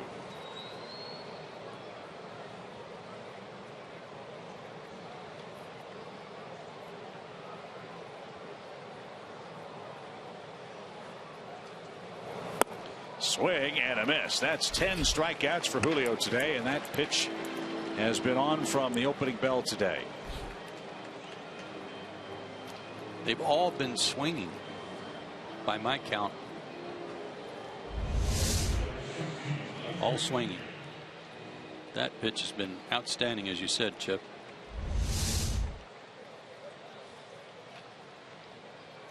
Ten strikeouts for Julio Teheran.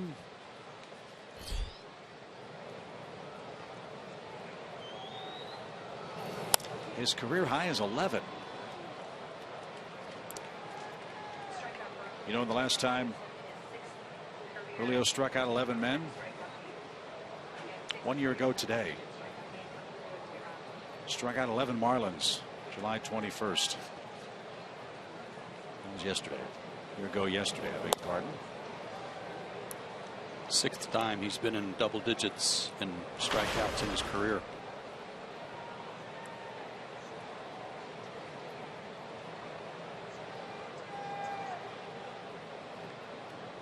Even count for Andre Ethier.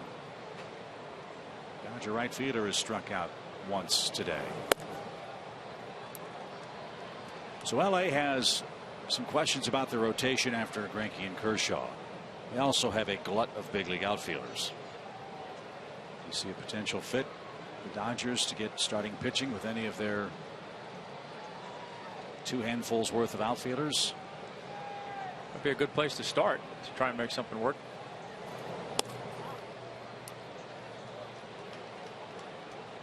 You've got Van Slyke, you've got Ethier, you've got Puig, you've got Jock Peterson, you've got Carl Crawford.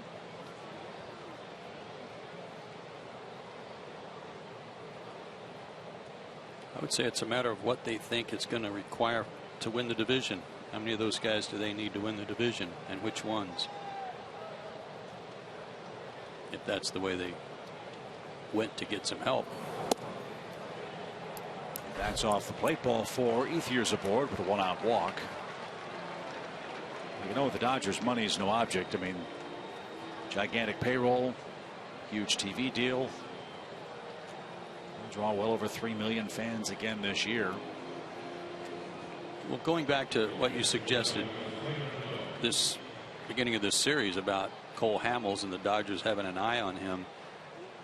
We looked it up and found that indeed Zach Greinke does have an opt-out in his contract after this year. And with the year he's having, you'd be kind of surprised at this point if he didn't. So if the Dodgers had the wherewithal to go get Cole Hamels, that would be some insurance against Greinke walking at the end of this year. Not to mention the great rotation that would put together. A strike for Grandal. 1 ball, 1 strike. Yeah, imagine a top 3: Kershaw, Greinke, Cole Hamels, in whatever order you want to place them. That'd be awfully tough. Pretty tough. It's easy for me to spend the Dodgers money, but I mean, just from a protection and insurance standpoint against Greinke leaving, that would make a little sense to me. 2 balls and a strike.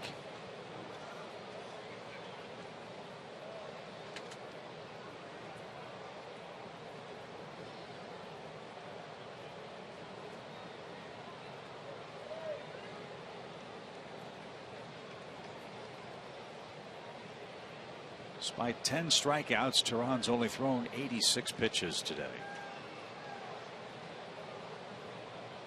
2-1. And he spun out of that delivery. 3 balls and a strike.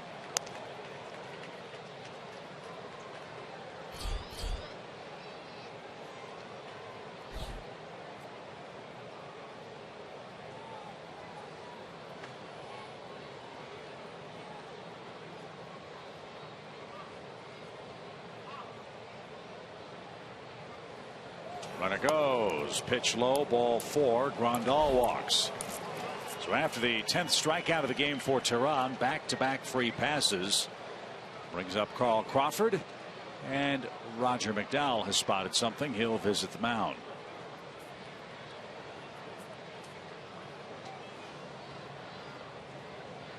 Correct me if I'm wrong, but wasn't Roger in the Dodger organization when the Braves hired him? I believe so.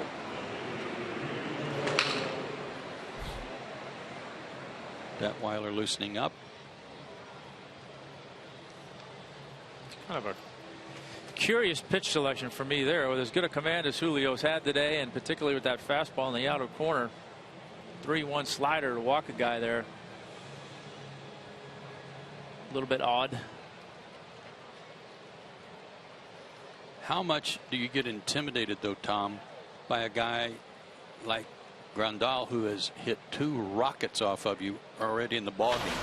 Well, I mean, I understand that part of it, but to me, rather than try to trick him with an off-speed pitch in a count like that, throw him something in, get him off that pitch away that you want. You know, don't let him get such a good look on that outside corner. Crawford, ground ball to second. Gotta hurry. He can fly. There's 1. There is 2. Whatever Rogers said was just what Julio Teheran needed. A double play gets him out of the 6th inning. And now the top of the order is coming up for the Braves here in Atlanta. It's the Dodgers 3, Atlanta 1. Nice double play turned by Peterson, Simmons, and Kelly Johnson.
Get outfield seats to the August 6th and October 1st games, field passes to see Billy Currington and Sam Hunt up close, and an exclusive Braves Country t-shirt, all for just $70, a savings of over $40 off the regular ticket price.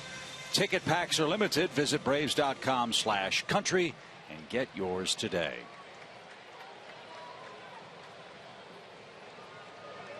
Like that shirt too.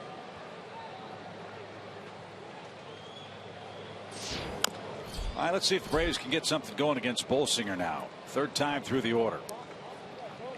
He's held the Braves to 1 run on 3 hits. Bolsinger's pitching today like he did his first 9 outings in a Dodger uniform. First 9 games for Bolsinger starting April 12th through May 29th. He allowed 7 earned runs in 9 starts. And that one right off the handle out to Kendrick at second. He's got it, 1 out.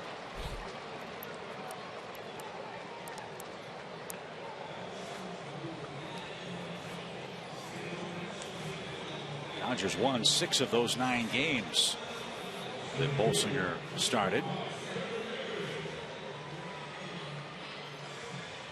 In fact, his May ERA of 1.05 was the 3rd lowest in the majors. Shelby Miller had a sub-1 ERA that month. Zach Greinke was 1.05. Oh, Greinke struggled that month, huh? Right.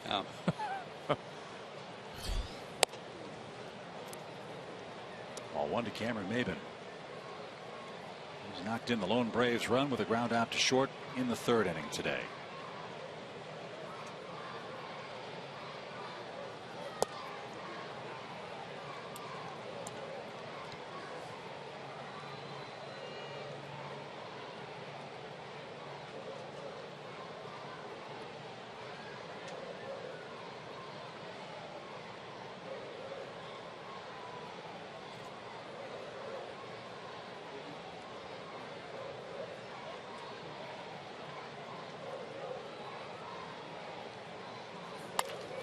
Another chance for Kendrick. Nothing's getting hit hard by the Braves so far today. And that'll bring up Nick Markakis, the subject of our Home Depot tools from the dugout. We've been bragging on Adrian Gonzalez and how much we like watching him hit. Since 2007, 1,520 hits. Well, you know what? Nick Markakis is right behind him. And behind 3 outstanding hitters. That's some good company. For the record, I like watching Nick hit too. Me too. I like how he goes about it. I would have loved to have seen his style of bat in the lineup last year with all the big boppers they had. Yeah. And I'm not sure if it was you, Tom, or Joe that made the point. We'll probably see a much different, maybe not much different, but certainly different Nick Markakis next year. Yeah, I think you'll, as he alluded to, he didn't, because of his neck surgery, he didn't get to do much this offseason other than rest and recuperate. So I would imagine you'll see a stronger, better conditioned Nick Markakis come spring training next year.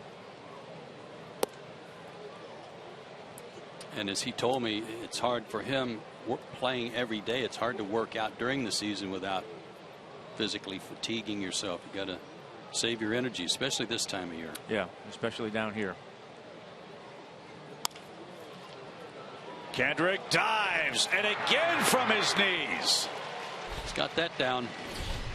Kendrick ties a record held by many. 3 assists in the inning.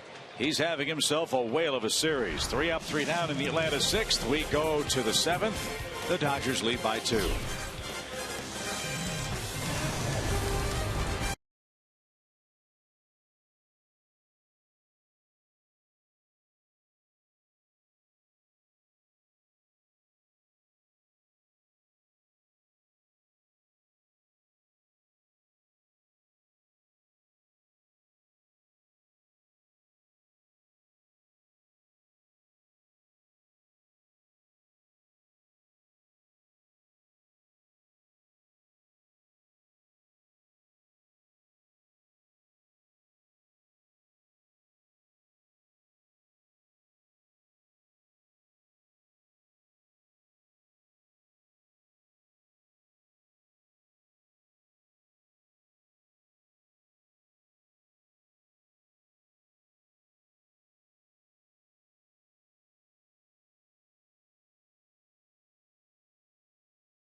All season long. We'll be seeing Mac Coney and the gang tomorrow afternoon as we make our way on the all humidity tour. The Braves go to St. Louis, to Baltimore, and then on to Philadelphia for a date with the Phillies. Here's our Lexus game summary through 6 at Turner Field.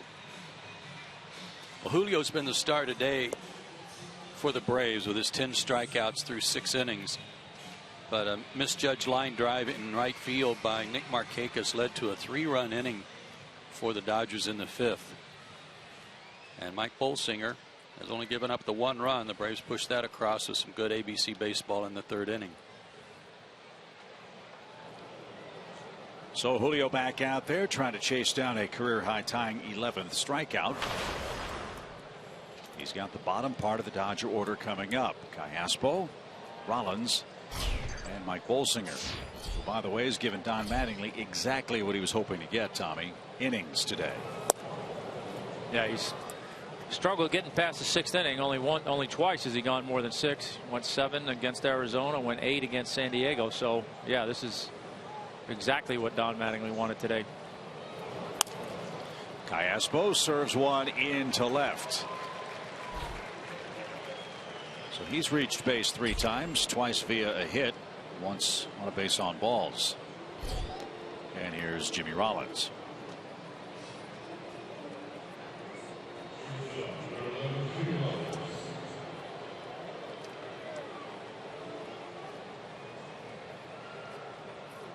Rollins' double gave the Dodgers a 2-1 lead in the 5th inning. They scored all 3 of their runs in that frame.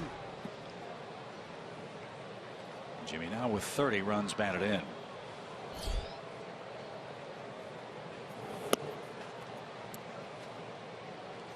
Chippy referred to Jimmy picking up a lot of hits against the Braves, a lot of at bats. Only Pete Rose with more at bats, only Pete Rose with more doubles. 5th in hits. David Concepcion in 4th place. All that National League West action.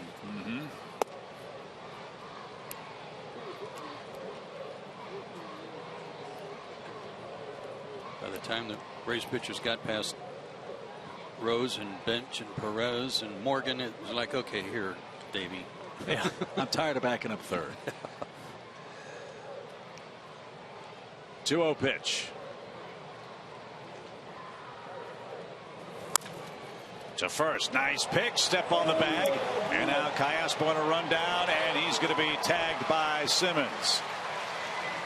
Kelly handled that hot smash beautifully at first, and it's double play, 2 out.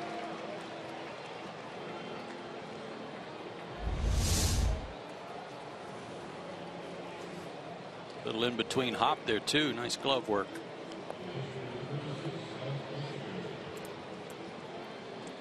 Always nice in a run down when you can only have to make 1 throw. Yep.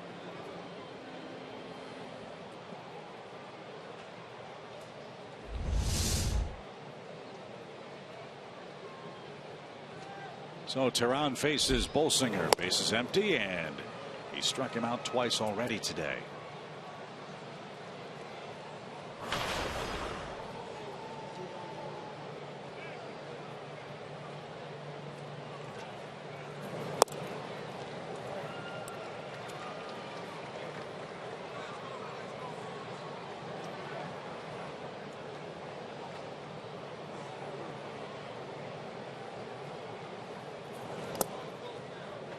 Ball, 2 strikes.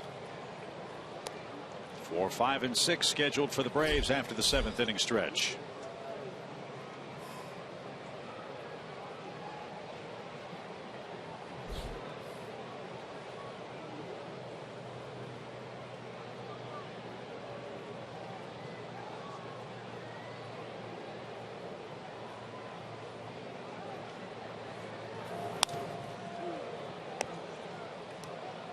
Pretty good swing. The pitcher from McKinney, Texas.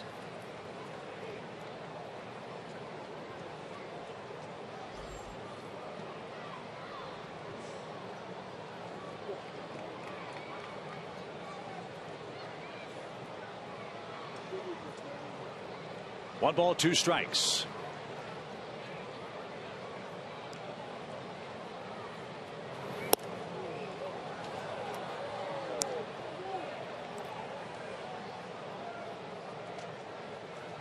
by the looks of the way he took that pitch, he is bailing and wailing. Yeah. He's not trying to cover that outside corner. Nope. McKinney, Texas, about 30 miles north of Dallas, in case you wondered.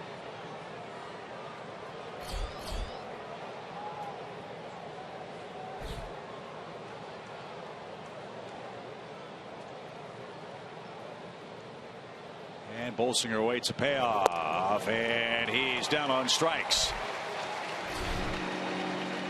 So an historic day for Julio Teheran. That strikeout, the first looking by a Dodger today, and it ties his career high with number 11. And we head to the stretch.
And the Georgia Lottery.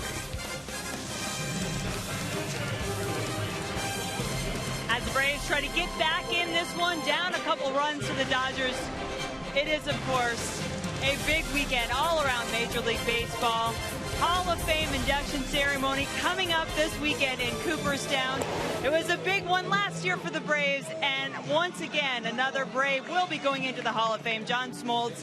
I will be there on the ground along with our producer Gretchen Caney, bringing you guys all the action from Cooperstown. We'll have a special Braves Live Cooperstown edition Friday through Monday. Full coverage of everything. The plaque, the speech.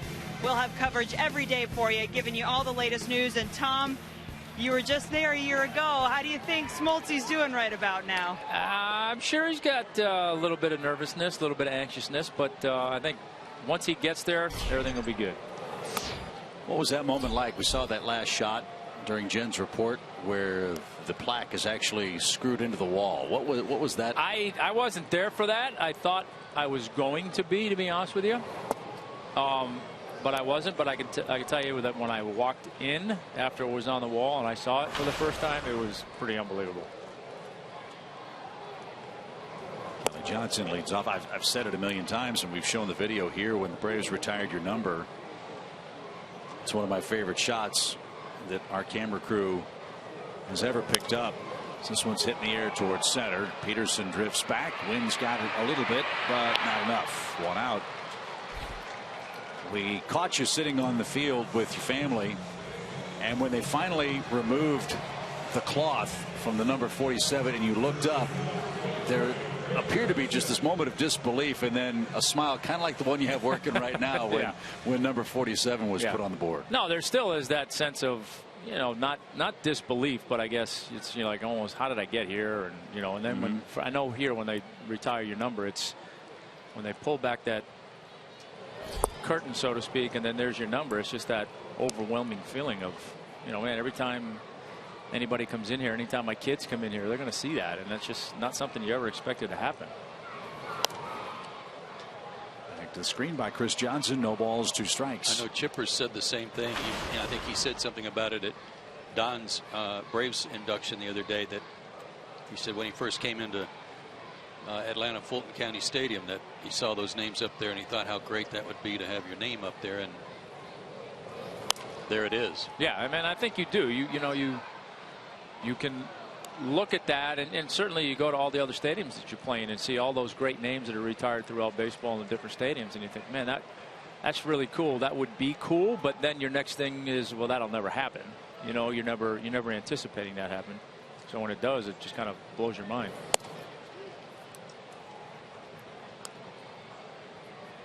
Did you have, I mean, I've known you for so long, but I've never known you to have what I would call for most guys a real down period. Man, you just fighting through something. You just don't know if you're ever going to be able to dig yourself out. Did you have many of those low periods? You know, occasionally you'd have a year like that. I certainly had, my first year in New York was like that, and you know, changing teams, Quest Tech, the strike zone being what it was, and me kind of having to reinvent myself and learn how to do things a little bit differently. Popped up. Peterson coming in. Kendrick is out. It'll be the Dodgers' second baseman. 2 down. You know, and I had a year or two here, even through those years where I was, you know, not my first couple years where I was young and trying to figure things out, but where after I've had some experience where I forget what year it was. I don't know if it was 96 or whatever, somewhere in that time frame. I had a horrible first half of the year. I mean, just nothing would go right. And I remember talking a little bit with Don, as a matter of fact, about, you know, what stage of the game did you feel like you had to reinvent yourself, and what were the signs? And I mean, I had some of those conversations with myself. So you know, you have it from time to time. They were never apparent, I'll tell you that. Well, and I think that was a big part of what I tried to do. I mean, even, you know, like I talk about it all the time, body language on the mound. And I don't know why somebody said it to me early in my career, and it stuck with me. But it was just, you know, act like you have things under control even when you don't. And I just always tried to do that. Outside, A.J. Przinsky. It's been a while since the Braves have had a base runner. Got to go all the way back to the 3rd inning today. Bolsinger's gotten the lead, and he has shut the door on 3 hits to this point. 3 balls, no strikes. Yuri Perez waits next.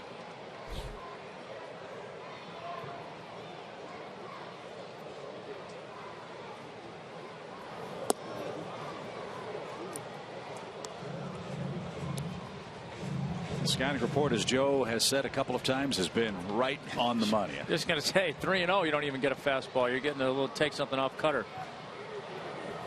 And he lost Przinsky. And now Yuri Perez has a chance to tie the game with a long ball. A 2-out walk. His first of the game, and maybe a sign to the dugout that something's going on between him and somebody in the dugout. Yeah, Grandal was walking halfway toward first base in the mound. Bolsinger was looking into the Braves dugout. And now John Hirschbeck, the second base umpire, is pointing a finger at the Braves dugout. And a finger wave a la Dikembe Mutombo at someone in the Braves dugout.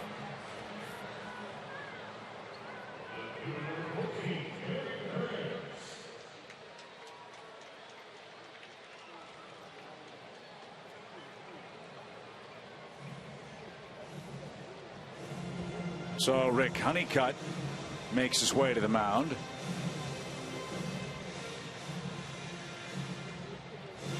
Wonder if the Braves batters are a little frustrated at the lack of heat thrown by the Dodger pitcher on this 90-degree day.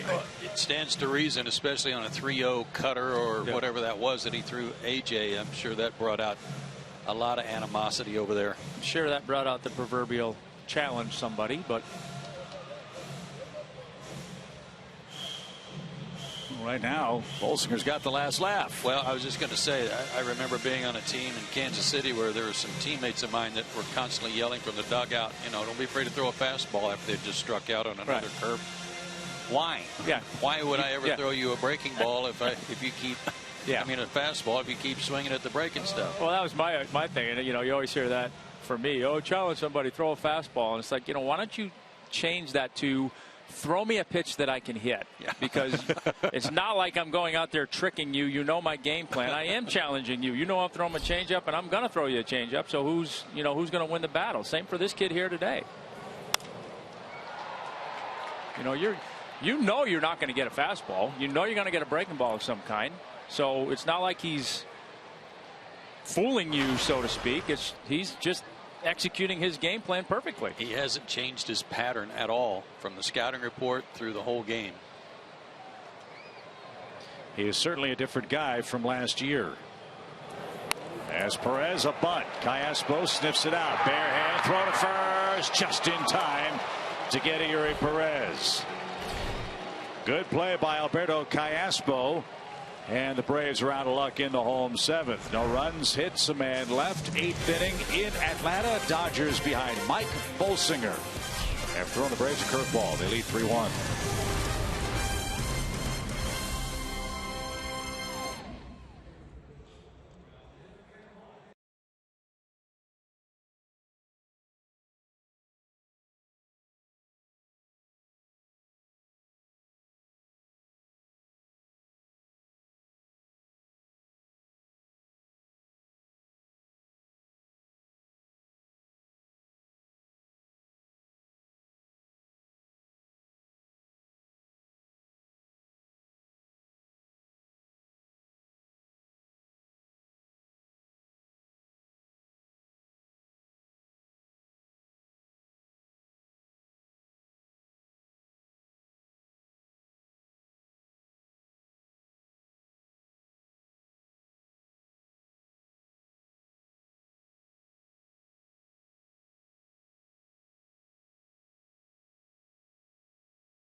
Through the 5th for some of the best seats in the house. They're right behind home plate with the Hank Aaron seats for only $60, including $10 in added value.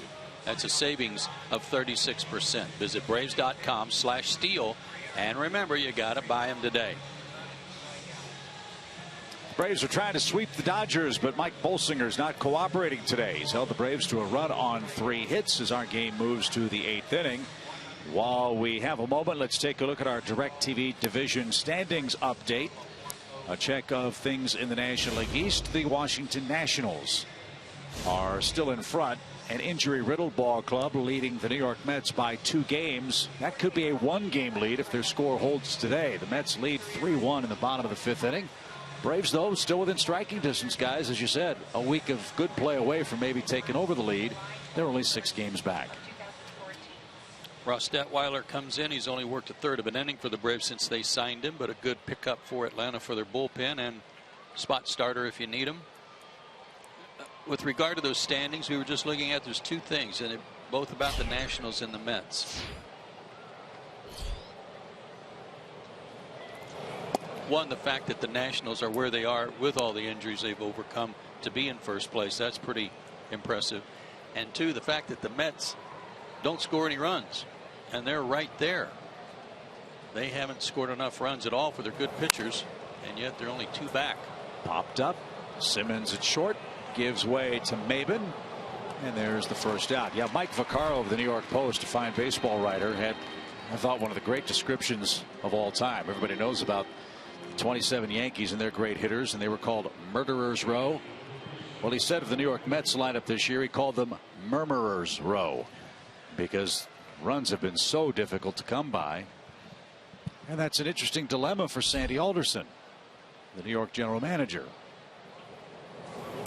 As Kendrick takes the ball. I don't think the Mets are having this offensive issue if David Wright's healthy, if Travis d'Arnaud's healthy. They're not. Michael Kadyr's hurting too.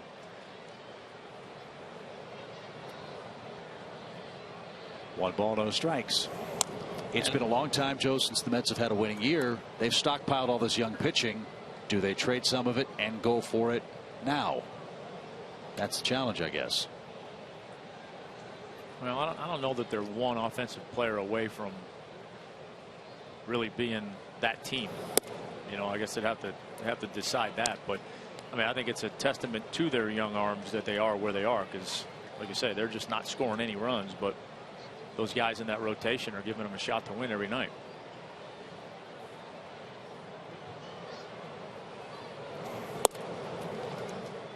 When you put those kinds of arms together and you've been waiting for your opportunity to make a run at a division title, and knowing that they're doing it this year without Zach Wheeler too, the hard part would be to do just what you said, Tommy, and that is you finally accumulated all these good arms, and now the first thing people say if you go looking for a bat is, okay, well, I want some of those arms.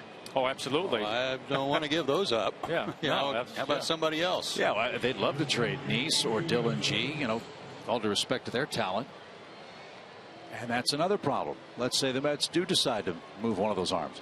Which one? Right. Well, that's the thing. And if you're on the receiving end of that phone call, I got to think the first thought in your mind is, okay, well, how desperate are you?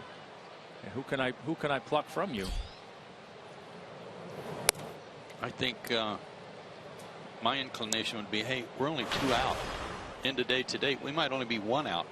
Why would we, you know, give up some of these guys right now? Break it up, in other words? Yeah. Why do it now? We're hanging in there. 1 ball, no strikes for Adrian Gonzalez. And Detweiler with a breaking ball got it over, even count. Yeah, I mean, I guess if there was somebody they identified that certainly would give them a boost this year, but would really fit what they're trying to do next year, and they could control him, that's one thing. But I don't see them going out to get to, you know, that quote unquote rental player for a couple of months when they've spent all the time building what they've built. How about Puig for Harvey? 2-1 to count. You get some Dodgers that might do that. Adrian Gonzalez hitting .293 for the year. What a great outing by Julio Teheran today. He struck out 11 men.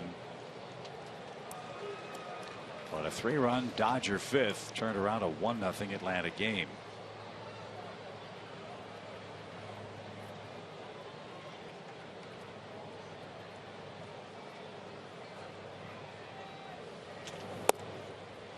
Strike 3 called. Gonzalez couldn't pull the trigger. Braves have rung him up 3 times today. Yeah, you don't see that very much. No, sir. And a pitch that he usually is all over, down and in. Front door breaking ball caught him by surprise. First time Adrian Gonzalez has struck out 3 times in a game all year. And this will be Scott Van Slyke for Andre Ethier. Ethier's day will end 0 for 2.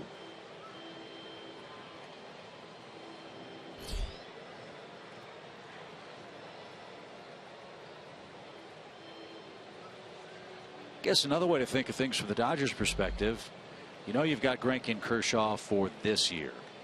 If you don't want to trade away one of your young talented offensive players, you could trade away some of your prospects, get a lesser starter, and then with all the money the Dodgers have, go right back into free agency and get one of those big arms if you so desire. Absolutely. So now that Van Slyke has been announced, that's going to be the end of the line for Detweiler. A pop out, a walk, and a strikeout ends his day. We'll tell you about the new Braves pitcher when we come back to Atlanta right after this.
local Ford dealer. That was a very good year. 1991. There are the final standings in the National League West. The Braves beat the Dodgers by a game. Every game counts. You never know. Did that a couple times, winning by one game. As we promised you earlier today, we've selected the Data Strong fan photo of the game. Tweet your strongest fan photo to hashtag South Data Strong Fan for a chance to be featured in an upcoming broadcast. That's brought to you by T-Mobile.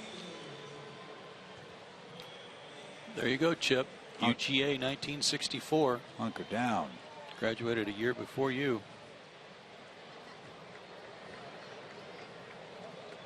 David Ardsma started the year as a non-roster player with the Dodgers. He has recorded a strikeout, at least one strikeout, in each of his last 5 outings,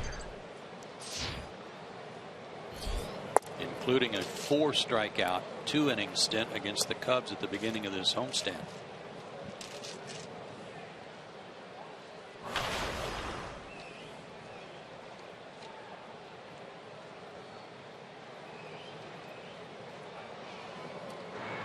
So Ardsma versus Scott Van Slyke in the 8th.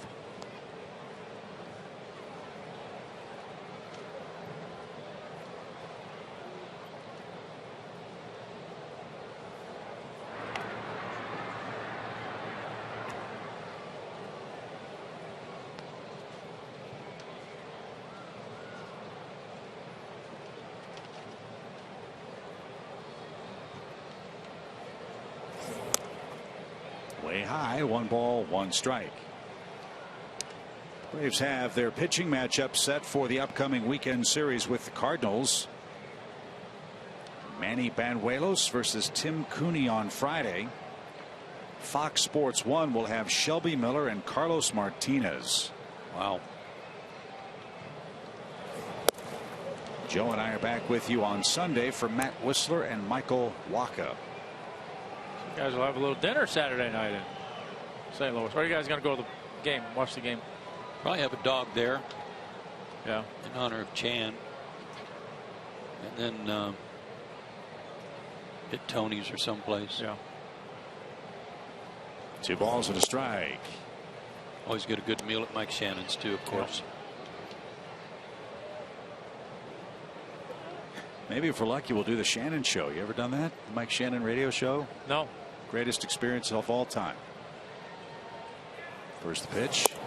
It's ball 4, and Van Slyke walks. 2 are on for the Dodgers with 2 out. Mike Shannon has the greatest interview style of all time. You go in after the game, order off the menu. He's got his big radio show on KMOX. Gets a nice bottle of wine. Hey, it's Mike Shannon show. I'm here with Braves broadcaster Joe Simpson. Joe, that 1995 year was a great one, huh? And Tom Glavine, he was good, right? It's the most amazing thing. He does 2 hours. Yeah. Right, exactly. Can't wait to see Mike and John Rooney on the Cardinals radio side on Friday night. We'll see Jason Hayward for the first time. Happy for Jason. He's doing good work for the Cardinals.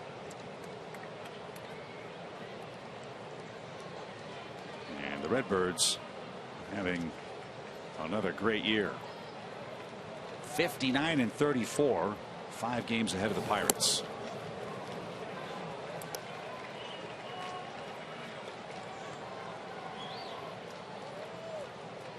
Yeah, we've been talking about missing Kershaw and Greinke in this series. Well, the Braves are not going to miss Martinez and Wacha. Martinez is 10-4. Wacha's 10-3.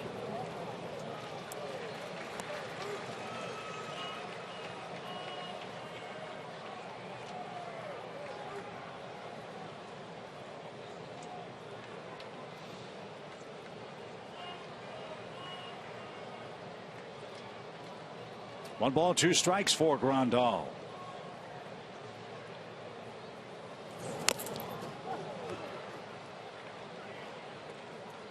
Dodgers have to be thrilled with Grandal's performances after the scare against Washington Sunday. A single, a double, a run, and a walk.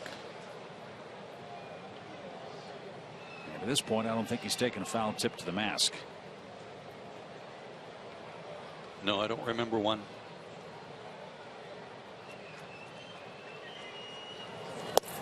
Swing and a miss.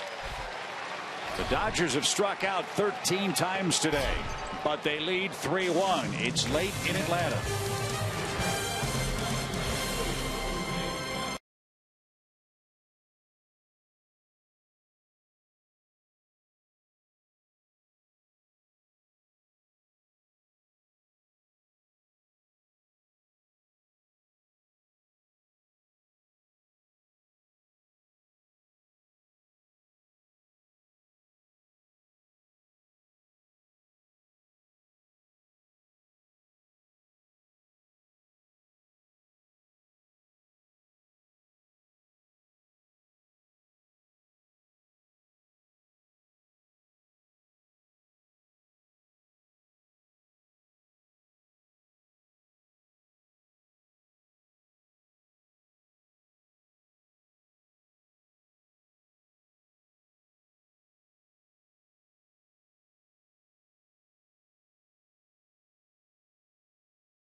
Real-time highlights and pitch tracking info on your out-of-market fantasy players live or on demand on over 400 devices.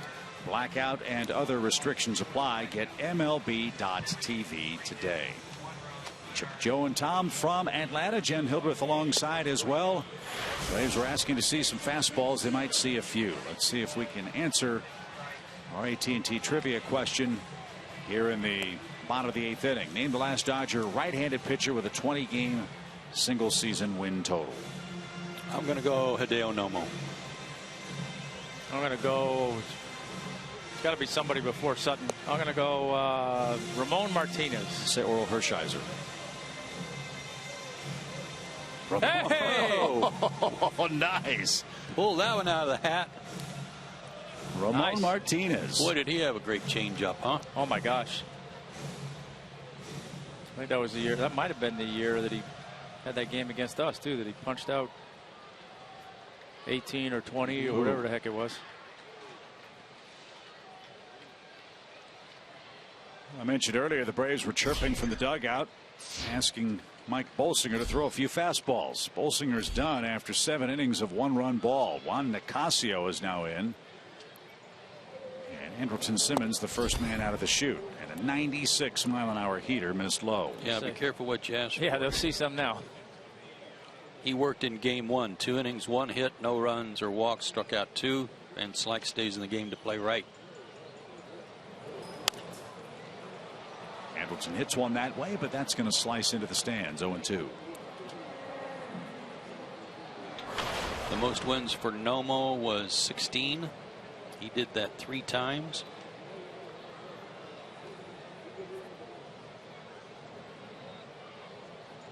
Kevin Brown, an 18-game winner. Chan-Ho Park, an 18-game winner behind Martinez.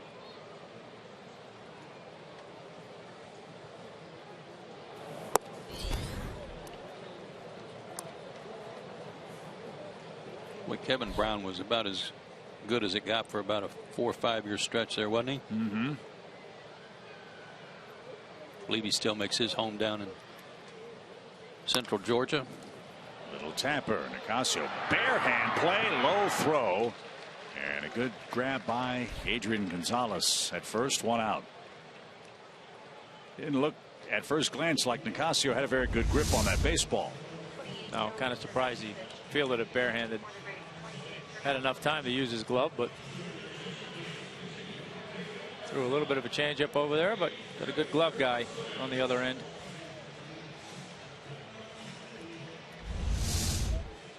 The last Braves hit was the third inning. The Braves have had one base runner since the third inning. That was A.J. Przinsky's seventh inning walk. Joey Todosilovic bounces the first pitch he sees right at Adrian. Easy play, 2 out. And while we've got a second, we're actually a day late, but congratulations on the 45th anniversary for John Holland as a member of the Atlanta Braves organization. I know there was a little celebration yesterday here at the ballpark, but visiting clubhouse manager John Holland, way to go. Does a great job over there. Braves had a nice luncheon for him. John's family surprised him. One of his children was able to join via Skype from overseas. So yeah, happy 45th anniversary. The Braves are so fortunate to have so many great people working behind the scenes in the ballpark. 45 years for John. On the visitor side, Bill Acree, 50 years as the now traveling secretary emeritus for the ball club. You know, like dog years and how they equate to human years. That 45 years, especially working with Fred Stone, it's really like 80. Oh my gosh, you got that right. No balls, 2 strikes. And a swing. Mercy. And a miss. Wow, Nicasio was very impressive. Atlanta still without a hit since the third inning, and this game moves to the ninth. Dodgers are dominating today. This copyrighted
Just fine for Julio Teheran until the fateful 5th.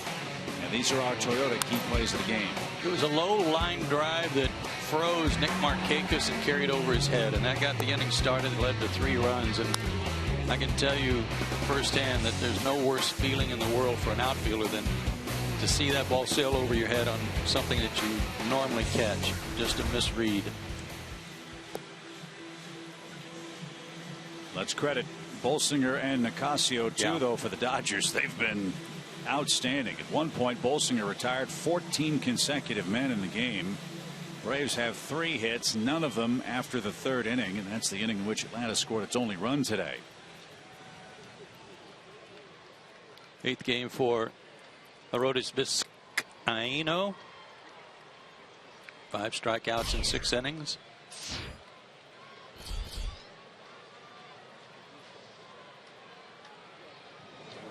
It's been fun watching him come back and throwing as hard as he's been throwing.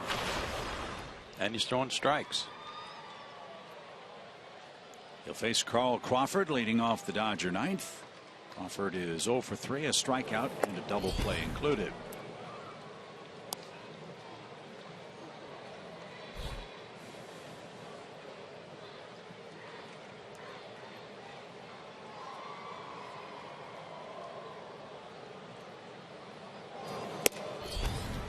.96, but up and away to Crawford. 2 balls and a strike. Reds 6-1 over the Cubs, bottom 7. It's game 1 of a doubleheader. Mets 3-1 over the Nationals, bottom of the 6th inning. Washington threatening, though, with a couple in scoring position. Fly ball lofted toward Perez in left. Yuri to his left. Makes a waist-high catch. Out number 1.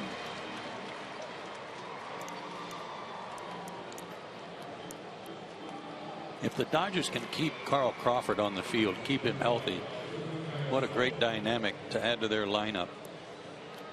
The ability to manufacture runs on the base paths, and that's maybe the one offensive weakness the Dodgers have. They are below 50% success in stolen bases this year, and as a team have just 19 of them. Well, Jock Peterson, I mean, with his 20 homers, he's capable of putting you on the board immediately in the ball game. But if Carl Crawford got hot, started swinging the bat pretty well, I could see them making an adjustment there, moving Peterson down in the order to drive in a few more runs. But that's an if Carl can get going.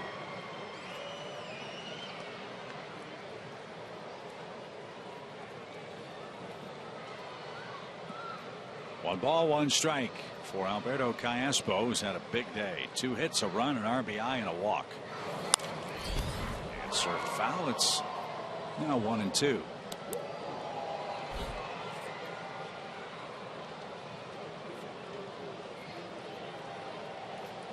Phillies are beating Tampa Bay today, 2-1 in the 5th. Boy, Aaron Nola looked impressive in his big league debut for Philadelphia last night. And a swing and a miss retires Callaspo, 2 out. Go 100 miles an hour down to 85 with your changeup. I like that gap. Yeah, that's a little tough to cover. Great pitch. And it's got that kind of sink to it. And against a guy who doesn't strike out. 14 Dodgers have been struck out in the game today. 14 of them. But they lead. Here's Rollins.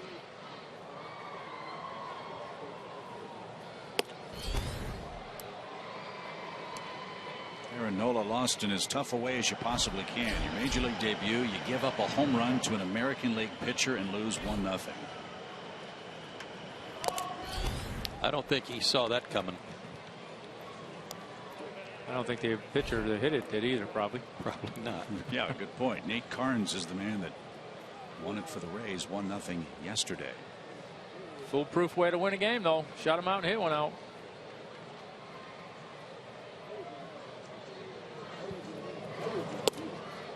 Tim Hudson called that an American Legion win. Yeah.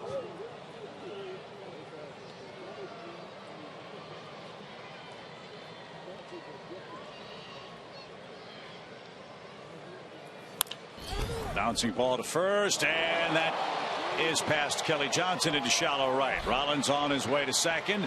Peterson's throw will get there late, and Rollins reaches second on a Kelly Johnson error. You know those in-between hops we talk about third baseman charging on that they've got to do or die. If they play back, they take the chance on the ball eating them up. That's what happened to Kelly here, because the ball had some top spin on this hop, and you don't know how high it's going to come up. He also played it off to the side, and that didn't help. No.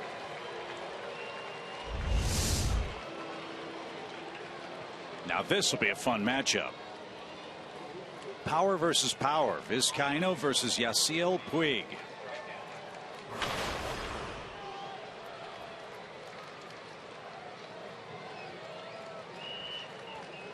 Kenley Jansen's up in the Dodger bullpen. He's getting ready for the bottom of the ninth.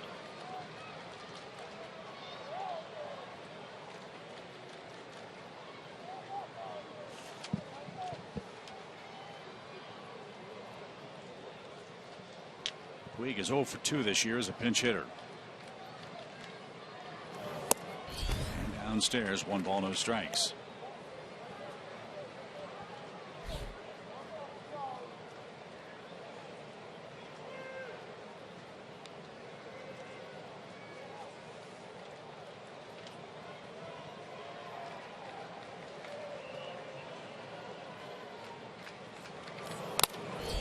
Oh my. That had to hurt. Right off the mask of A.J. Pierzynski.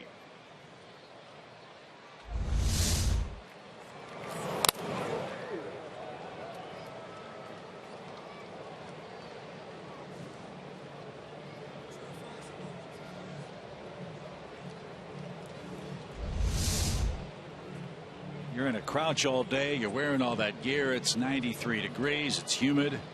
You're in the ninth inning, and you take a shot like that. I don't know what prompted catchers to start wearing helmets, because they didn't when I was still playing. There were a few guys that did it, kind of more of a skull cap type thing.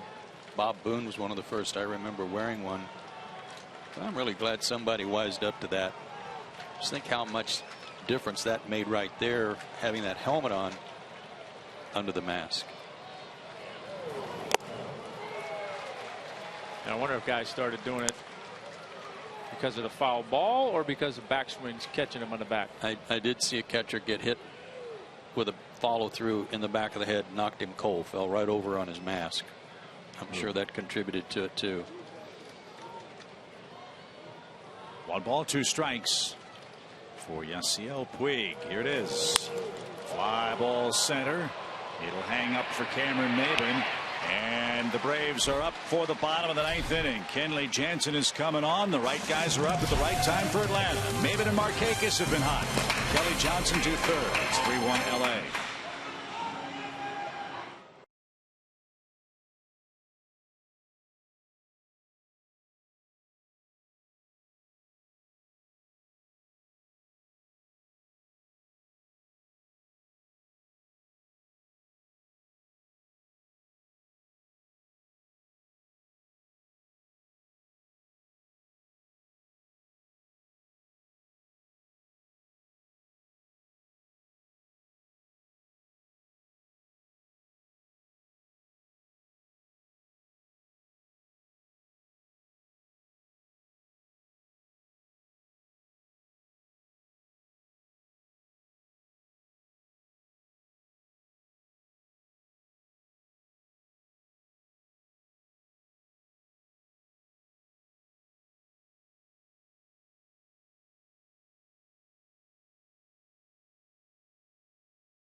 Games for the rest of the year and get an exclusive Braves Franchise 4 t-shirt. It includes the Braves Franchise 4 representatives: Henry Aaron, Chipper Jones, Warren Spahn, and Greg Maddux. Packages begin at $48 per seat. Go to braves.com/franchise4 and take advantage of this limited time offer today. Right guys are up for Atlanta, but they've got a tall order. Dodger closer Kenley Jansen is on, seeking save number 17. Yes, that's not a misprint. 41 strikeouts, 22+ innings. He ranks 3rd all time behind Aroldis Chapman and Craig Kimbrell in average strikeouts per 9 innings, which is 16.28. Not bad. Yasiel Puig will remain in the game in right. Van Slyke moves to left. Get Crawford out of the ball game. He does not throw well. Jansen missed the first 34 games, had left fifth metatarsal surgery. Debuted May 15th. And Maben will get things started. 1 ball, no strikes. Mid-90s with a cutter off the fastball and a slider.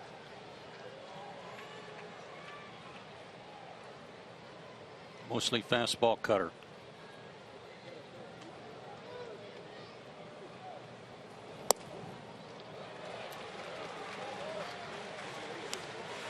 Braves need base runners. See if they can put together a big bottom of the 9th inning and finish off a sweep of the Dodgers. Braves haven't swept them in over 2 years here in Atlanta.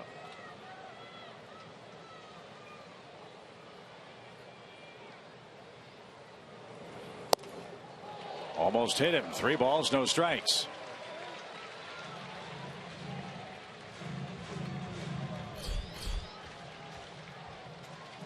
For whatever reason, Kenley Jansen historically has not pitched well in this ballpark.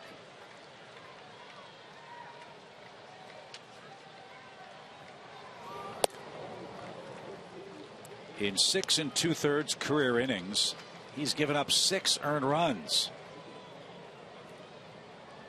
We all had one. I don't know why, but certain places things don't go well. And it's an excellent start. Maben coaxes a walk.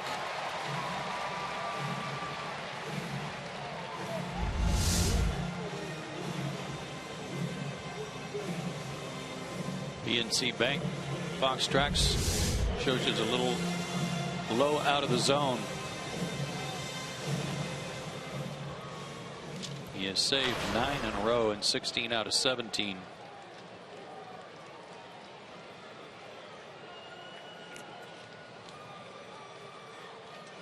Has the lowest whip in baseball, meaning average walks and hits per innings pitched, so even a walk is a big deal, especially leading off the inning.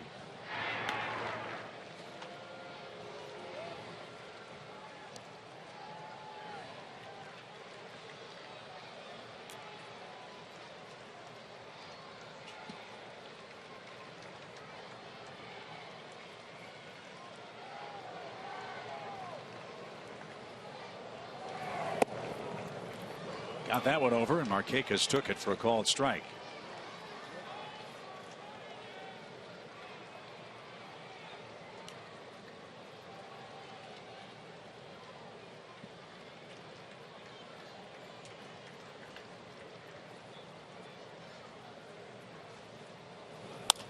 Down the third base line, great stop, Callaspo, long throw, gorgeous play to take away a double.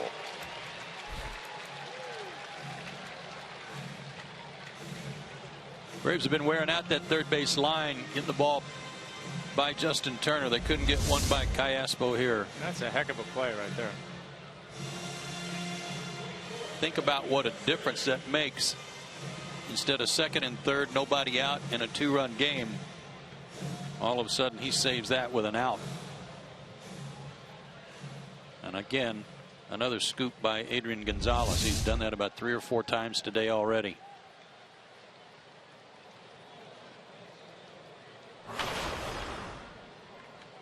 Kelly Johnson, though, still represents the tying run.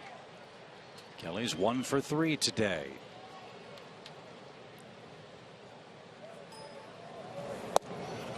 Steve Wright called.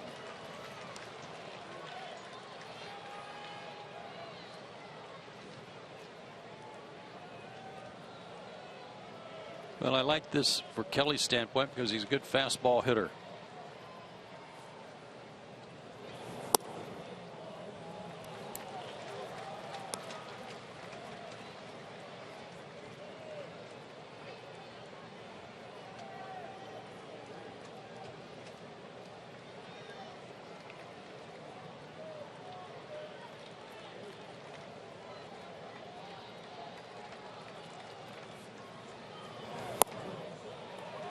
Over but low. Ball 2.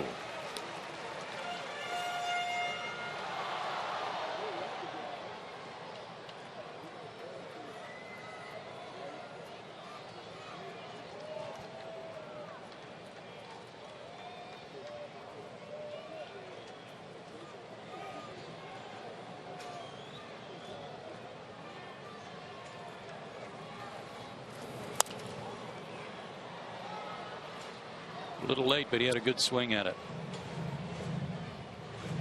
It was Jansen who was Andrelton Simmons' teammate. And Didi Gregorius. In Curacao, right? Yep. They were youth ball teammates.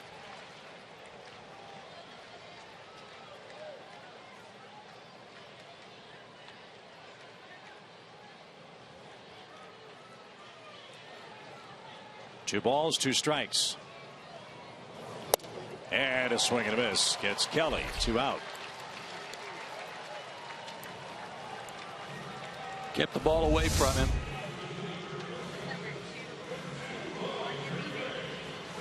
Too close to take. Mentioned the May 17th through 19th sweep of the Dodgers in 2013. One of those games was won against Kenley Jansen. Evan Gattis and Andrelton Simmons hit late home runs in that game, spoiling a great effort from Chris Capuano. They're still very much alive with Uribe up there. Once again, he represents the tying run. Ball 1. A.J. Przinsky is next. Sometimes when you face a former teammate, you know what kind of damage he's capable of. The pitcher will be maybe give him too much respect and get the hitter in a good hitter's count. Let's see if that works for Juan.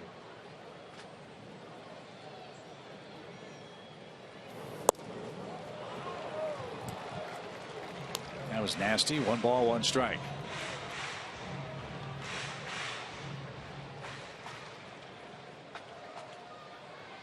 Juan looking for his first pinch hit as a Brave. He's 2 for 10 overall this year as a pinch hitter.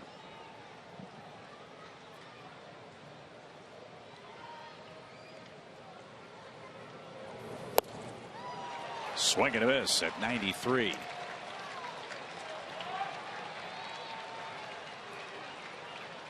Tough for the right-handers to barrel up that cutter when it's moving away from your barrel to the end of the bat.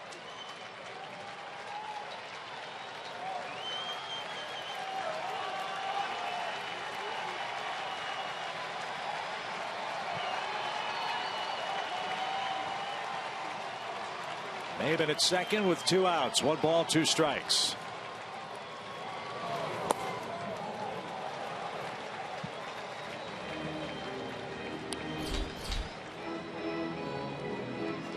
If you're Cameron Maven at second base, you don't want to do anything too crazy, too big a lead, risk getting picked off or whatever, because your run doesn't mean anything.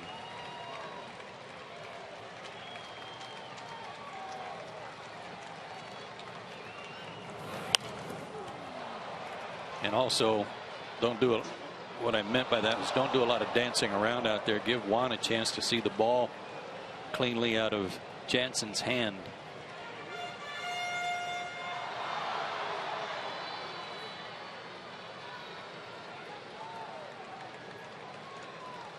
Uribe's battled back to an even count.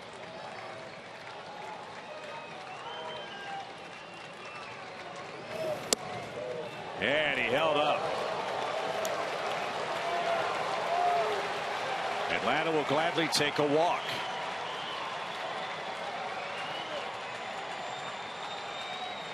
Rally caps are on at Turner Field. 3 balls, 2 strikes. Atlanta down 2. His best pitch is his cutter. He doesn't want to give in to him here, but at the same time, he's the tying run too. No, I think you got to look cutter. It's his bread and butter. And it's a swing and a miss, and that's your ball game. Kenley Jansen with a 95-mile-an-hour heat salvages the final game of the series for the Dodgers. Mike Bolsinger wins his 5th game of the season, and the Dodgers in their bullpen hold the Braves hitless over the final 6 innings of play today. 3-1 your final score. Atlanta takes 2 out of 3 with Los Angeles. And we'll recap things from a hot, muggy Turner Field right after this.